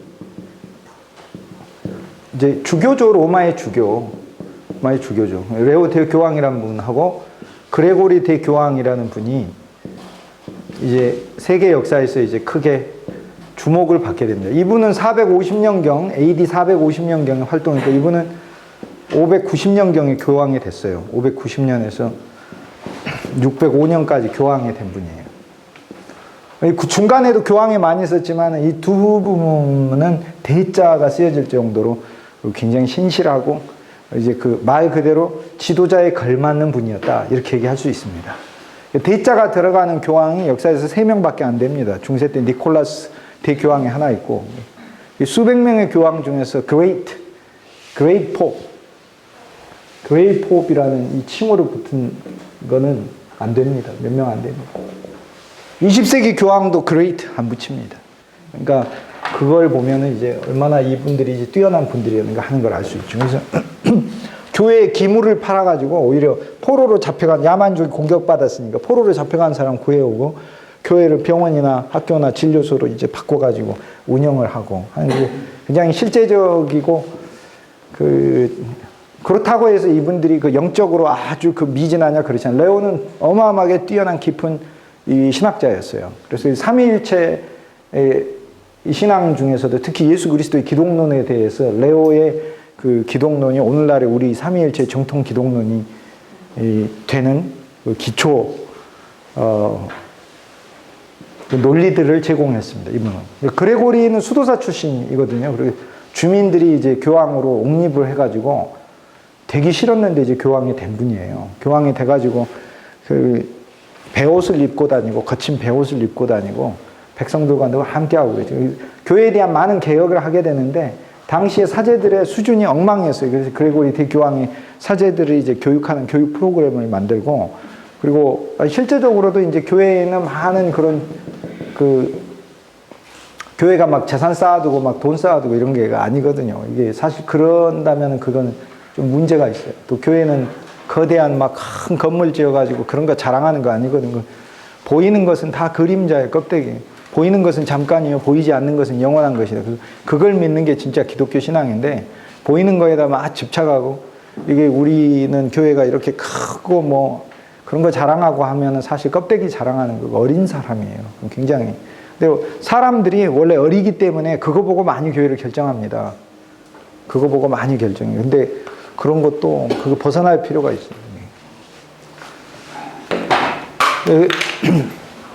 그레고리 대교황의 이제 업적 중에서는 음악을 이제 크게 장려합니다. 그리고 교회 음악을 장려하지만 교회 음악에 대해서 교회 음악에서 음악에 대해 배우는 건 일반 민간 음악에도 크게 발전을 하게 되거든요. 그래서 사실상 민간 음악에 있어서도 이 그레고리 대교황의 그 기여는 지대합니다. 그러니까 사실 중세에 있어서 음악에 있어서 그 가장 큰 기여를 한 인물은 그레고리 대교황이다.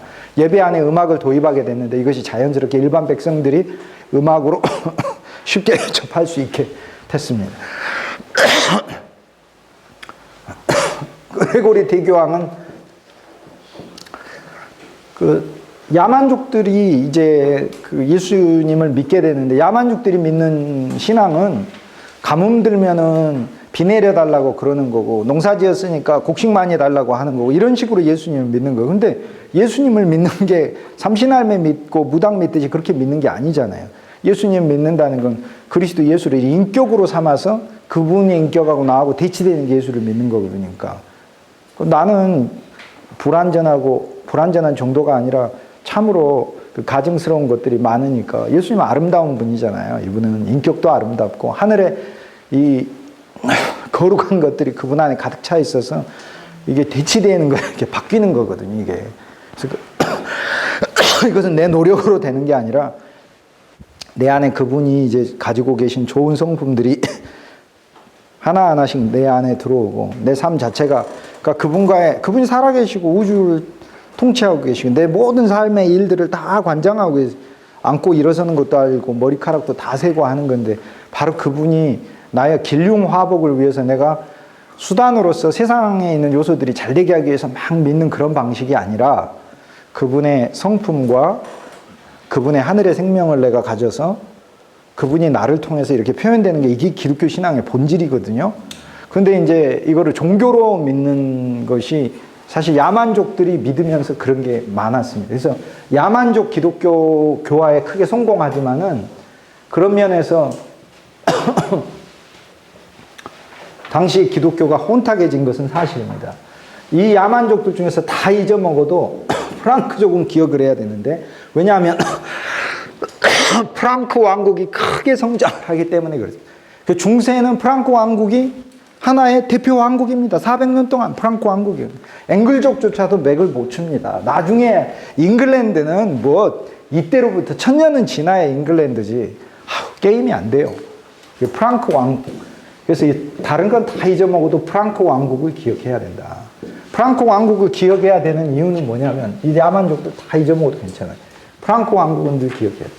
프랑크 왕국이 나중에 세 부분으로 나뉘거든요.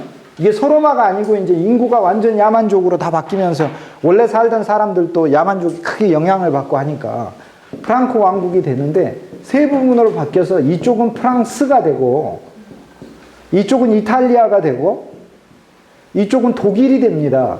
근데 독일이라고 안 부르고, 독일 그러니까 게르만이잖아요. 야만족 이름이잖아요.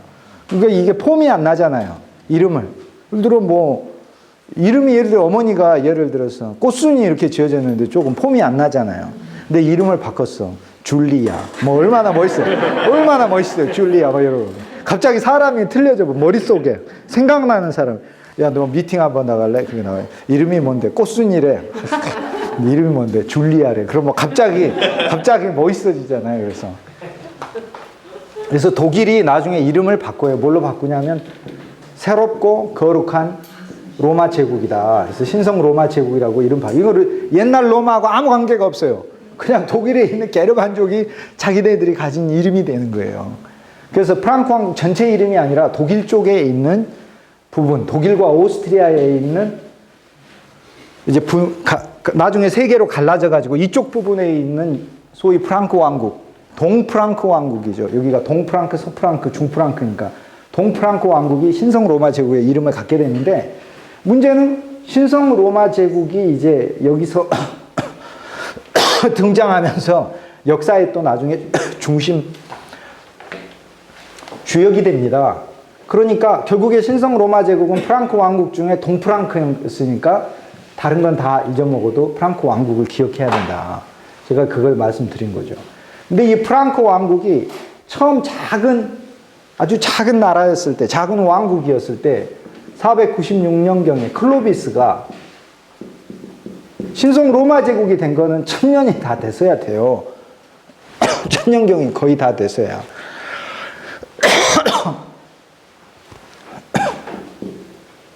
아직 프랑코 왕국이 작았을 때, 이후에 쭉 크게 확대됐는데, 클로비스 왕이 기독교 신앙을 받아들이게 됩니다.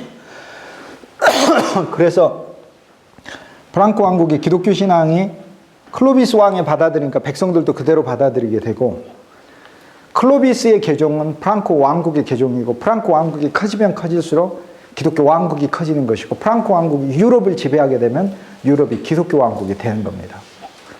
원래 야만족들은 믿고 있는 신이 다 틀려요. 제일 큰 신이 토르예요. 토르라고. 그러니까 토르 신을 믿고, 그 다음에 오딘 신을 믿고, 그 다음 트윅 신도 믿었어요. 그 다음에 프릭 신도 믿었어요. 그래서 이 트윅 신을 믿는 날을 튜스데이라고 하고, 오딘 신을 믿는 날을 웬스데이라고 하고, 토르 신을 믿는 날을 오가 유가 돼가지고 Thursday라고 이렇게 부르는 거예요. 어퍼스트로피가 빠지면서. 이건 프라이데이가 되는 겁니다. 그러니까 이건 무슨 말을 얘기를 하냐면, 우리가 오늘날 목요일이라고 하는 날은 토르한테 제사하고, 우리가 금요일이라고 하는 날은 프리신한테 제사하고, 수요일이라는 날은 오딘신한테 제사하는 날이다, 그런 거예요. 이게 야만족의 종교인데, 클로비스가 기독교 신앙을 딱 받아들이면서 스탑시켜버렸어요. 그러니까 한때는 다 오딘을 경배하고, 한때는 다 토르를 경배했는데, 중세 전체에 있어서 신앙에 많은 하락이 있었지만, 그럼에도 불구하고 그리스도 예수를 믿는 신앙으로 바뀐 것은 기적 같은 일이다, 이렇게 얘기할 수 있습니다.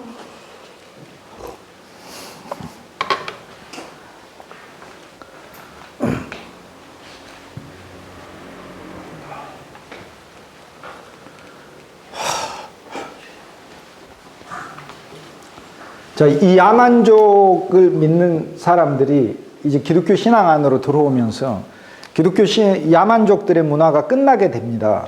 앵글족은 막 남 공격하고 죽이고 하는 사람인데, 이 사람들에게 그레고리 교황이 이 어거스틴이라는, 이 어거스틴은 중세 위대한 교사 어거스틴이 아니고, 그 어거스틴은 354년에서 430년까지 살았던 어거스틴이고, 그 어거스틴 말고 이제 선교사 어거스틴을 보내요. 이 선교사 어거스틴은 600년대에 살았던 사람이니까 200년 차이가 난 다른 사람이에요. 그래서 선교사 어거스틴을 영국에 보내는데, 당시 영국에는 이제 켄트 왕국이 있었어요. 그래서 켄트 왕국의 수도 켄터베리에 영국의 가장 대표적인 교회를 세우게 됩니다, 어거스틴이. 그래서 영국 교회의 수장은 켄터베리의 대주교가 되고, 영국 교회의 중요한 일은 켄터베리 대성당에서 열리게 되고, 켄터베리 대성당이 그래서 영국의 역사에 있어서 가장 중요한 교회죠. 가장 중요한, 웨스트민스터보다도 더 중요한 교회죠. 더 먼저 됐었으니까. 그래서 앵글족이 기독교 신앙을 받아들이면서 소위 신사의 나라가 된 것이지, 신사의 나라가 되지, 그전에는요, 아주 개차반이었어요. 개차반이었어요. 책을 안 읽어. 책을 안 읽어. 그런데 야만족이 다른 게 야만족이 아니라 책을 안 읽으면 야만족이에요. 나는 책을 읽는가 아닌가 그걸 기준으로 해가지고 야만족인가 아닌가를 쉽게 구분할 수가 있어요. 야만족이다, 뭐 이렇게 생각. 근데 야만족이 기독교 신앙을 받아들여서 이제 정상적인 생활로 갑니다. 싸우는 걸 멈추게 되고, 전쟁을 중지하게 되고, 농사를 짓게 되고, 정상적 활동으로 가죠. 하던 일들이 조상 때부터 이렇게 정복하던 일들이었는데, 점차, 물론 전쟁이 없어진 건 아니지만, 기독교 신앙은 어찌됐든 평화를 강조하고, 또 사회적으로 안정과 질서를 가져왔기 때문에 또 문명을 가져오잖아요. 그래서 그런 면에 있어서 크게 교화가 됩니다. 그리고 기독교 신앙을 중심으로 해서 유럽 왕국이 쉽게 통일이 되는 거죠. 근데 또 하나 문제는 기독교 신앙에 하락이 오게 돼요. 야만족들이 믿던 방식대로 그대로 와가지고 기독교 신앙을 믿게 되는 거예요. 야만족들에게 있어서는 예를 들어서 자기들이 믿고 있는 어떤 여신 숭배나 이런 것들을 그대로 하다가 기독교에 와서 여신 숭배할 수 있는 대상이 뭐가 있느냐 찾는 거예요. 마리아가 있잖아요. 그러니까 마리아를 믿는. 그레고리는 야만족들의 삶이 엉망인 거예요. 엉망이에요. 그러니까 이 사람들에게 있어서는 그냥 태양신 숭배하듯이 예수님 믿는 거예요. 예수님은 내가 가뭄 들었을 때 비 내려주는 사람이지 예수님 말씀과 교훈 이런 건 관심이 없는 거예요.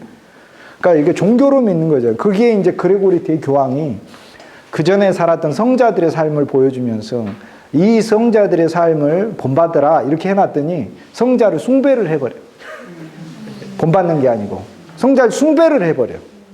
바뀌어버리는 거예요. 완전히 본질이 바뀌는 거예요. 이게 본질이. 아니 성자의 삶을 본받아 숭배를 해버려요. 아니 이 음료수를 마시라고 이제 가져다 줬는데 제가 음료수를 숭배를 해버리면 이렇게 막 만지기도 이렇게 돼요. 이렇게 탁 하면서. 그리고 이 음료수 받은 날을 적어가지고 매년 기념을 하는 겁니다.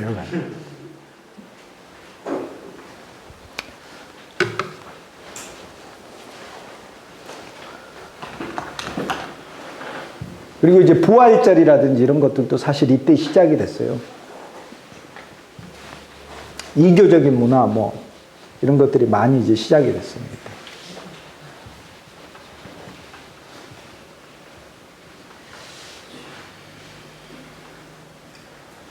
어떤 분들 보면 막 십자가 모으고 다니고 이런 분들이 있어요.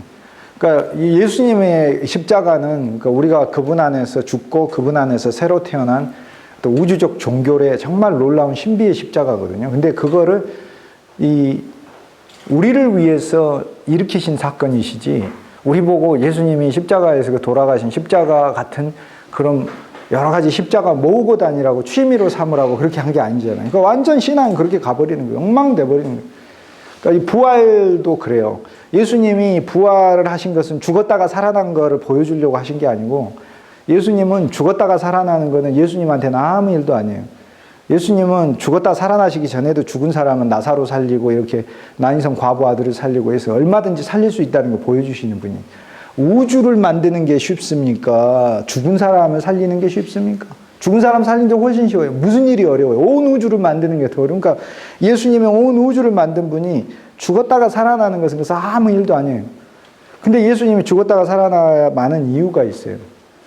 그분이 죽으셔서 우리를 위한 죄값이 되시고 살아나심으로 우리의 의가 되시고 하나님 받으셨다는 게 되고, 그분과 함께 죽고 그분이 살아날 때 우리도 이제 그리스도인들은 같이 살아난 거거든요. 이게 같이 살아나고 살아나셔서 우리 속에 이제 들어오시는 이제 그 구주가 되고. 그러니까 예수님이 부활하신 것은 우리를 위한 여러 가지 사건을 위해 부활한 건데, 사람들은 부활에 아주 큰 능력이 있으십니다. 대단하십니다. 그래요? 이렇게 하면서, 그러니까 이제 신앙이 그러니까 예수님 굉장히 황당하죠. 이게 진짜로 황당하죠. 그러니까 그런 부분들이 중세 때부터 이렇게 많이 좀 혼탁해져 있었어요.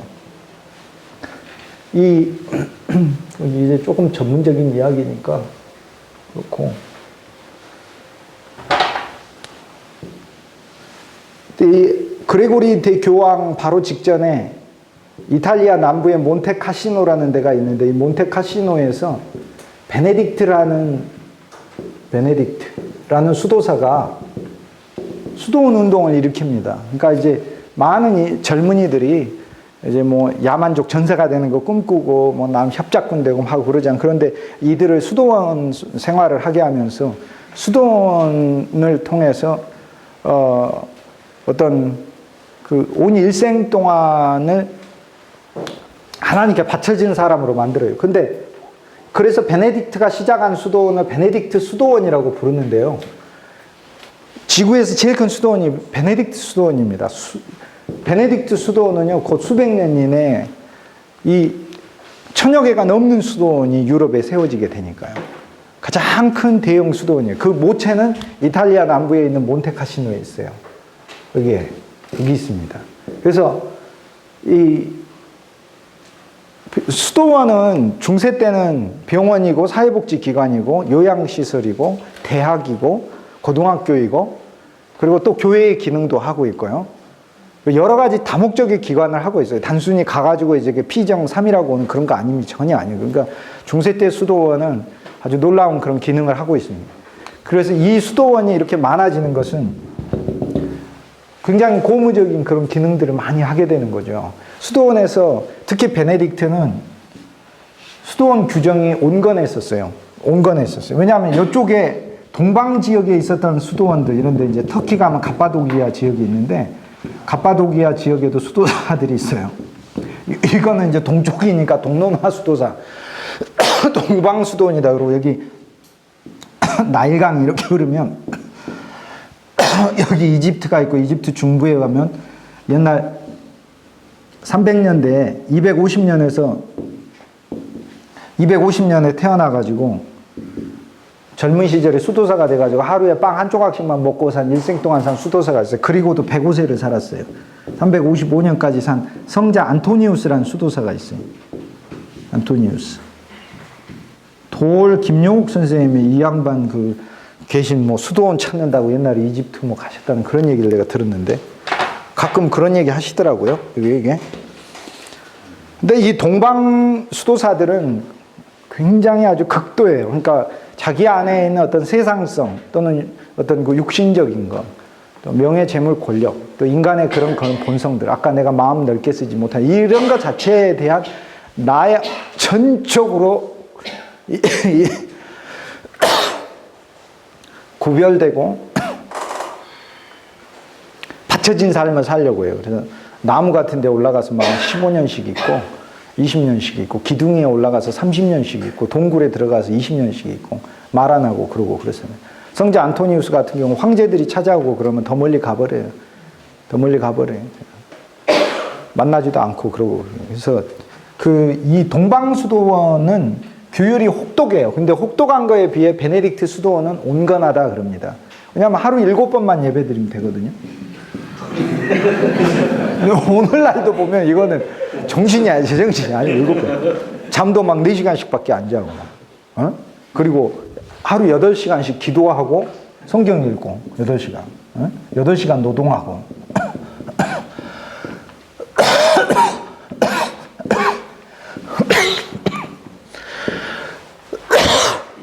나머지 8시간은 수면이나 다른 일과 수도원 내부 일에 관련된 데를 쓰고. 그러니까 이런 거는 굉장히 온건했다. 동방인데. 근데 지금 이렇게 하면은, 그러면 이렇게 안 하려고 합니다. 2박 3일 무슨 피정을 가든 개신교 같은데 수련회를 가든 하면은 잠깐 가고 한두 시간 있는 것도 힘들어가지고 그냥 집에 얼른 가버리고 이러고 하고 그랬는데 피정 가가지고 무슨 문제나 이렇게 막 풀면서 서로 잡담하고 이야기하고. 베네딕트가 보면은 아주 귀씨아댕이 그냥 올라가는 거예요. 그래서 이 수도원들이 수없이 이제 많아지게 되면서 유럽의 땅이 경작이 되게 됩니다. 이 땅들이. 그래서 사실 수도원은 경제적인 측면에서 기여를 많이 하게 돼요. 근데 문제는 이제 수도원이 부자가 되겠죠. 그죠? 로만 카톨릭에는 유명한 수도원들이 이제 크게는 4개가 있어요. 이 베네딕트는 AD 529년에 나왔으니까 529년에 시작이 되었으니까 참으로 일찍 된 거죠. 그 다음에 유명한 성 프란시스는 1209년이니까 이때로부터 700년은 더 지나서야 수도원이 나와요. 도미니칸도 이 시기고요. 그 다음에 더구나 예수회는 1542년이니까 우리나라에 이제 선교사도 보내고 도요토미 히데요시 밑에 있던 이 고니시 유키나가가 날마다 미사 드리고 막 그랬잖아요. 그 예수의 선교사들한테 복음 받아가지고.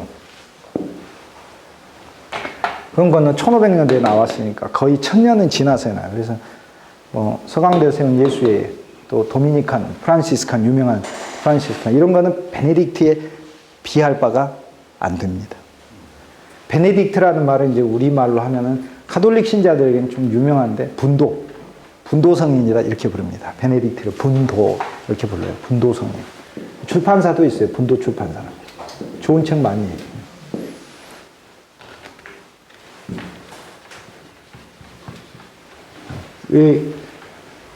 그래서 중세 초반에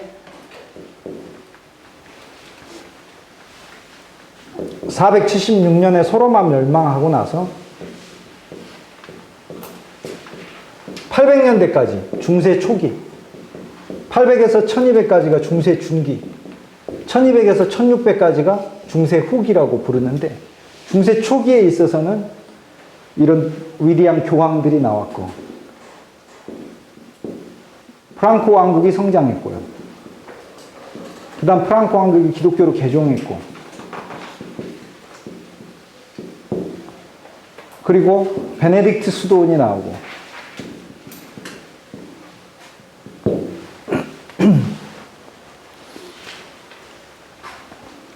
프랑코 왕국을 크게 이렇게 그 번성시킨 장군이 이 730년경에 샤를 마르텔이라고 있습니다. 그래서 이 샤를 마르텔이 망치라는 말인데 싸울 때 막 망치로 휘두르고 싸웠나 봐요. AD 730년경에. 그가 아주 뛰어난 장수였었어요.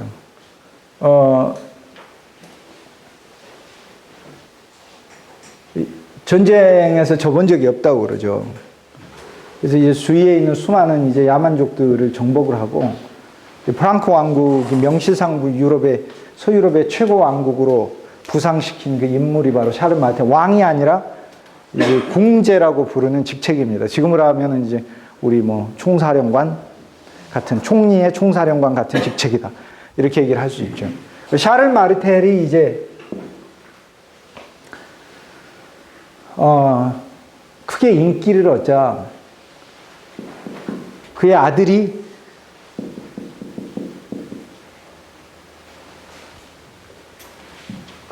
피핀이라고 키가 작아요. 그래서 별명이 키 작은 피핀이에요. 피핀이 왕이 됩니다.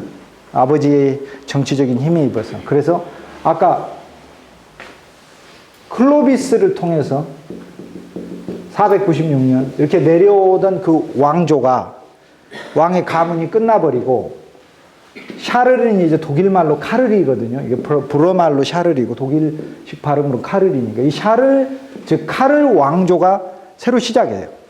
그래서 클로비스는 이제 그 조상신이 메로비우스를 믿었기 때문에 클로비스 가문을 메로빙 왕조라고 부르고 이 메로빙 왕조가 샤를 마르텔에 의해서 끝나고 샤를의 후손들이 마르텔의 후손들이 왕이 돼서 이거를 카롤이라고 부르죠. 카롤이니까. 그래서 이것을 카롤링거 왕조다 이렇게 부르죠. 그래서 메로빙 왕조가 카롤링거 왕조로 바뀌었다 이렇게 되죠. 저 중학교 때 이거 읽어보고 도대체 이게 뭔 소리인지 알 수가 없었어요. 사회책에. 메로빙 왕조가 카롤링거 왕조로 바뀌었다니 그게 나하고 뭔 상관인지 모르겠어요. 도대체. 전혀. 근데 문제는 피핀의 카롤링거 왕조가 시작이 되고 피핀이 왕이 되는데 정치적으로 실권은 있지만 정신적이고 영적인 측면에서 지원이 필요하잖아요. 그래서 그걸 누가 해주냐면 교황이 해줍니다. 당시 교황이 교황권에서 피핀의 왕권을 인정을 해줘요. 그 대신 피핀에게 요구를 하게 됩니다. 뭐라고 요구를 하냐면 이탈리아 중부에 있는 이 큰 땅을 달라고 그래요. 그래서 이것을 피핀이 교황에게 줬기 때문에 이걸 피핀의 증여다 이렇게 부르고 피핀의 증여다 부르고 역사에 있어서는 또는 교황이 이 땅을 달라고 하면서 이제 이야기를 하면서 저 땅 주십시오 이렇게 하면은 그게 좀 그러잖아요 말이 이렇게 뭐 지금처럼 이렇게 음료수 박스에다가 돈 넣어가지고 뭐 받는 그런 것도 아니고 얘기하기가 그러니까 교황이 문서 하나를 딱 제시를 했어요. 가짜 문서를 만들어서 옛날에 콘스탄틴 대제가 이때로부터 거의 뭐 한 400년 전에 콘스탄틴 대제가 수도를 콘스탄티노플로 옮기면서 이 땅을 교황한테 준다고 약속했다라는 위조 문서를 만들어서 피핀한테 보여주면서 이제는 당신이 이걸 지키십시오 이래요.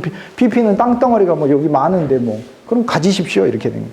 그래서 사기 문서를 통해 가지고 이 땅을 불화를 받아요. 그래서 이게 사기 문서인 거는 나중에 다 들통나요. 그래서 이거를 콘스탄틴 증여 문서다 이렇게 부르고 이 사건은 피핀 왕이 증여를 했다 해서 피핀의 증여다 이렇게 부릅니다. 근데 이제 이게 뭐를 의미를 하냐면 요 사건 일어난 때부터 즉 750년경 요 때부터 교황은요 우리나라에 있는 몇 개 도를 합친 것보다 큰 땅을 갖게 되면서 땅을 가졌으니까 뭘 갖습니까? 돈을 갖고 명예를 갖고 권력을 갖고 군사를 갖게 되는 겁니다. 쉽게 얘기해서 교황권의 하락과 교황권을 둘러싼 수많은 정치적 다툼들이 시작이 되게 됩니다. 그래서 더 이상 교황이 가난한 사람이 아니게 됐어요. 그래서 이 교황 자리를 놓고 다투게 되는데 피핀이 죽고 나서, 키 작은 피핀이 죽고 나서 그의 아들이 왕이 되는데요. 그의 아들이 바로 그 중세 천년에서 가장 위대한 세종대왕이라고 부르는 샤를마뉴예요. 그의 아들이 샤를마뉴. 네.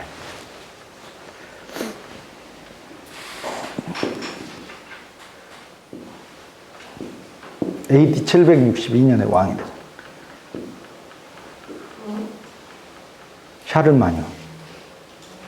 샤를마뉴는 이제 프랑크 제국의 왕이 되면서 프랑크 제국의 영토를 이전보다도 훨씬 더 넓혔고, 기독교 신앙을 받아들이지 않는 야만족들에게 이제 무력과 타협을 통해서 기독교 신앙을 전파하고, 제국 내에 학교를 세워서 문자를 보급하고, 그리고 지금까지 수백 년 동안 출판된 책보다 불태워진 책이 더 많았거든요. 샤를마뉴 때부터 비로소 불태워진 책보다는 거기에서부터 출판된 책들이 더 많아지기 시작이 됩니다. 그래서 황제 자체도 글을 몰랐지만은 글을 배우기 위해서 열심히 노력을 했었어요. 나중에는 결국엔 글을 읽을 수 있는 수준까지 갔습니다. 그만큼 그 유럽 전체에 자기 프랑크 왕국 전역에 한 세대에 있어서 그 수준을 굉장히 끌어올린 그 왕이었기 때문에 우리가 샤를마뉴를 중세 르네상스를 가져온 사람이다. 그래서 이걸 샤를마뉴 르네상스라고도 부르고, 다른 면에 있어서는 중세 세종대왕 같은 중세 최고의 황제였다. 근데 프랑크 왕국의 황제였죠. 근데 교황이 땅 많이 가지고 있으니까 이제 교황 자리를 놓고 싸움이 일어날 거 아닙니까? 그래서 AD 800년경에 교황이 린치를 당해가지고 입이 막 칼로 찢어져가지고 이렇게 도망을 왔어요. 그래서 샤를마뉴한테 왔습니다. 이때가 샤를마뉴가 왕이었으니까. 교황이 그렇게 당한 걸 보고 샤를마뉴가 로마에 가가지고 상황을 진정시키고, 옆에 있는 분들 감기 이제 다 걸렸어요.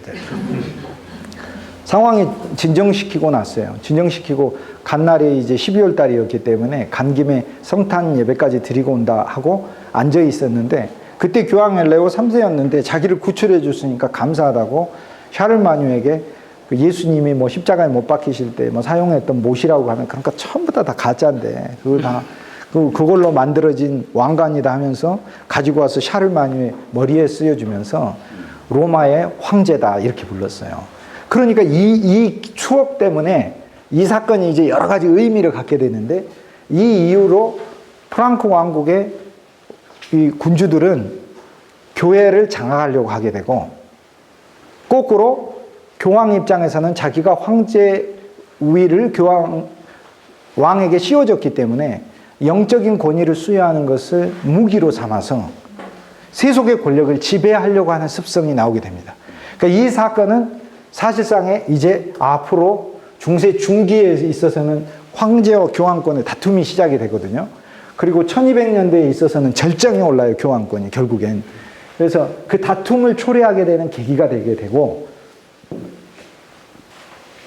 이때 아까 신성 로마 제국이라는 그 이름의 전초 타이틀이 되는 로마 황제라는 타이틀을 샤를마뉴가 써서, 이 이후로 나중에 동프랑크 왕국이, 이쪽이 신성 로마 제국이라는 이름을 갖게 됩니다.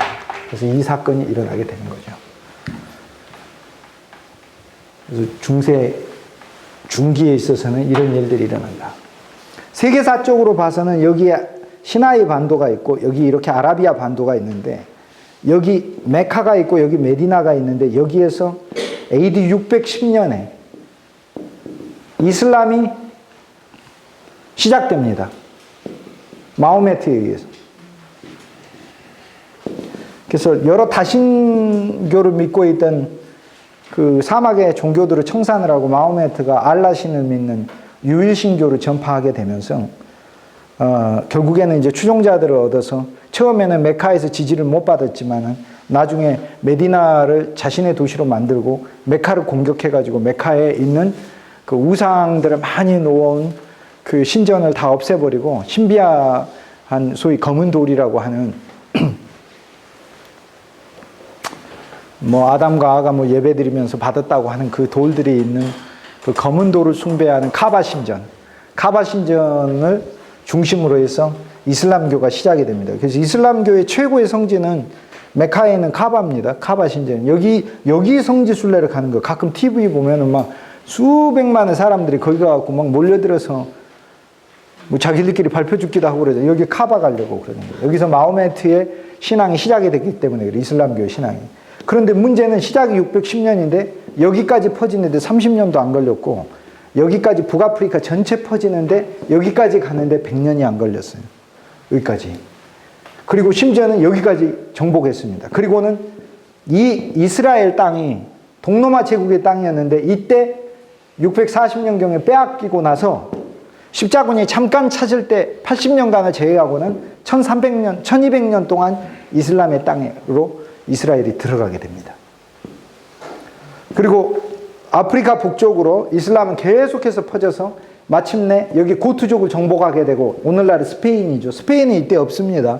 스페인은 1492년 콜럼부스가 배 타고 항해 시작하던 바로 그때의 여왕이었던 이사벨라하고 그의 남편이었던 페르난도가 둘이 결혼하면서 소위 스페인 왕국이라는 게 탄생을 했으니까 카스틸 왕국이고 아라곤 왕국이잖아요. 그러니까 이 두 왕국이 합쳐져 가지고 스페인이라는 게 나오니까 진짜 스페인이라는 나라가 나오기 위해서는 지금 여기가 AD 700년 경이니까 700년은 지나야 스페인이 나오죠. 그러니까 이 AD 700년 경은 이슬람이 피레네 산맥 여기 스페인까지 와 있어요. 그런데 한 번 이슬람이 되면 계속 이슬람입니다. 여기 계속 이슬람. 근데 이 이슬람 왕국이 프랑크 왕국을 침공합니다. 그래서 침공했을 때가 그때가 샤를 마르텔이 장군으로 있을 때였어요. 그래서 샤를 마르텔과 세계 역사에서 732년에 투르라는 곳에서 세계사적 전투를 벌입니다. 100년 동안 한 번도 패배한 적이 없었던 이슬람하고 또 자기 인생에서 패배를 몰랐던 프랑크 왕국의 최고 명장 샤를 마르텔의 전쟁이 시작이 돼요. 이 전쟁을 유명한 역사학자 로마 제국의 쇠망사로 썼던 에드워드 기포는 말을 하기를 이 중세에 있어서 가장 중요한 사건이 이 사건이라고 얘기를 합니다. 왜냐하면 이때 샤를 마르텔이 지면 유럽은 바로 이슬람 수중에 넘어가게 되는 거예요. 이슬람교가 팍 퍼지게 돼. 이슬람교가 여기도 퍼져요. 여기 있는 이제 영국 사람들이 미국 가서 이슬람 이제 국가 세우고 미국에 있는 이제 이슬람 선교사들이 우리나라 와가지고 이슬람교 만들고 이제 저희 호수대학교는 이슬람교 정신에 의해서 세워져 가지고 이렇게 돼요. 저는 이제 여기서 강의를 이때 기독교가 없어졌다 이렇게 얘기를 하는 거예요.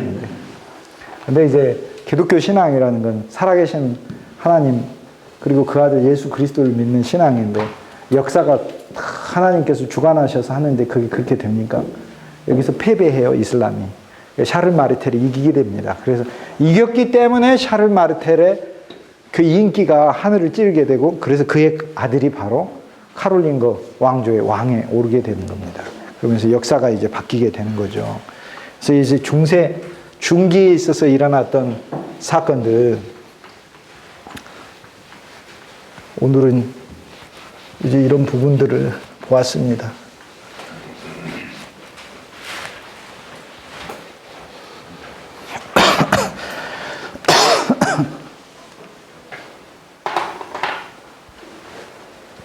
중세 초기를 400년대부터 초기 400년까지를 워낙 혼탁이기 때문에 이때를 암흑의 시대라고 부릅니다. 실은 야만족들이 정상적인 과정으로 가기까지의 그 혼란스러웠던 시기를 암흑의 시기라고 부릅니다. 근데 그 암흑의 시기, 암흑이라고 부르는 이유는 그때 인류가 그 300년 동안에 그렇게 과학적인 면에서 학문적인 면에서 진보를 이루지 못하고 나온 책들이 거의 없었기 때문에 그렇다. 여러분도 암흑의 시대를 깨시고 이제 문명의 시대로 이게 나오시고 문명의 시대를 나오시고 그리고 그 사실 기독교 신앙은 인류 역사에 있어서 어느 민족, 어떤 사람, 또 어떤 사회이든지 만나서 그 사람 자체를 참으로 바꿨어요. 바꾸고 변화시키고 이것이 사실 실제적인 역사의 사건들이에요. 그러니까 이것이 이제 인간적 노력으로 많이 보는데 인간적 노력이 아니라 아니 제가 먹고 자라고 한 것은 우리 아버지 어머니가 나 키워줬으니까 이렇게 먹고 자란 것이지 내가 똑똑해가지고 뭐 내가 학교 다니고 내가 초등학교 다니고 중학교 다니고 그랬습니까? 그게 아니잖아요. 한 인간이 성장하는 데 있어서는 그 인간을 위한 수많은 희생이 있었듯이 마찬가지 한 사회, 한 국가, 한 왕 어떤 한 이 문화가 성장하기 위해서는 그 자체를 변혁시키고 바꾸었던 기독교 신앙이 중심으로 있었어요. 그게 이제 세계사 속에서 있었던 거죠. 이제 이런 부분들을 우리가 간과하게 되면은 세계 역사 자체의 핵심을 놓치는 겁니다. 그거는 인간이 스스로 자기 자랑하는 거하고 똑같아요. 여기 출세하고 나서 나는 어렸을 때부터 나 혼자서 다 알아서 했다고 막, 응? 우리 엄마 아버지 해준 거 하나도 없고 내가 다 밥해 먹고 학교 다녔다고 뭐 이런 진짜로 그랬으면 그래도 되겠지만 사람이라는 게 그런 게 아니잖아. 엘빈 토플러가 이야기하기를 사람은 돈을 내고 배운 것보다 돈을 내지 않고 배운 것들이 더 훨씬 더 그 사람의 인생에 더 많은 지식이었다고 이렇게 얘기를 하더라고요. 사실 인류 역사에 있어서도 인류 역사의 어떤 그 진보들은 그 속에 있는 기독교 신앙의 영적 동력이었기 때문에 이런 진보들을 이뤄낸 것이죠. 이건 긍정적인 정복이었다. 이렇게 얘기할 수 있을 것 같습니다. 긍정적인 정복. 인간성 자체는 혼란과 혼탁과 그리고 야심을 가지고 남을 정복하고 다른 사람의 이득을 취하려고 하는 그 본성 아래서 살게 돼 있어요. 그 이기적인 본성에 대해서 기독교 신앙은 사실 도전하는 거지 기독교 신앙 그걸 부추기는 게 아닙니다. 그러니까 오늘날의 어떤 기독교 신앙의 어떤 그 면들은 이걸 부추기는 게 있어요.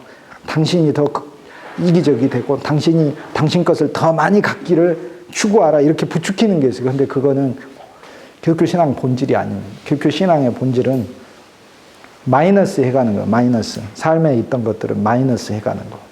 내가 욕심이 있으면 욕심 마이너스. 분노 있으면 분노 마이너스. 절망 있으면 절망 마이너스. 이렇게 마이너스 해가는 것이죠.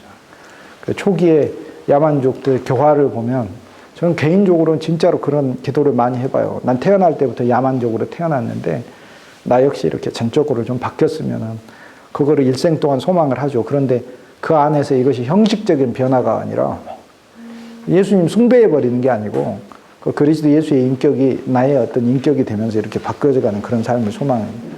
오늘은 제가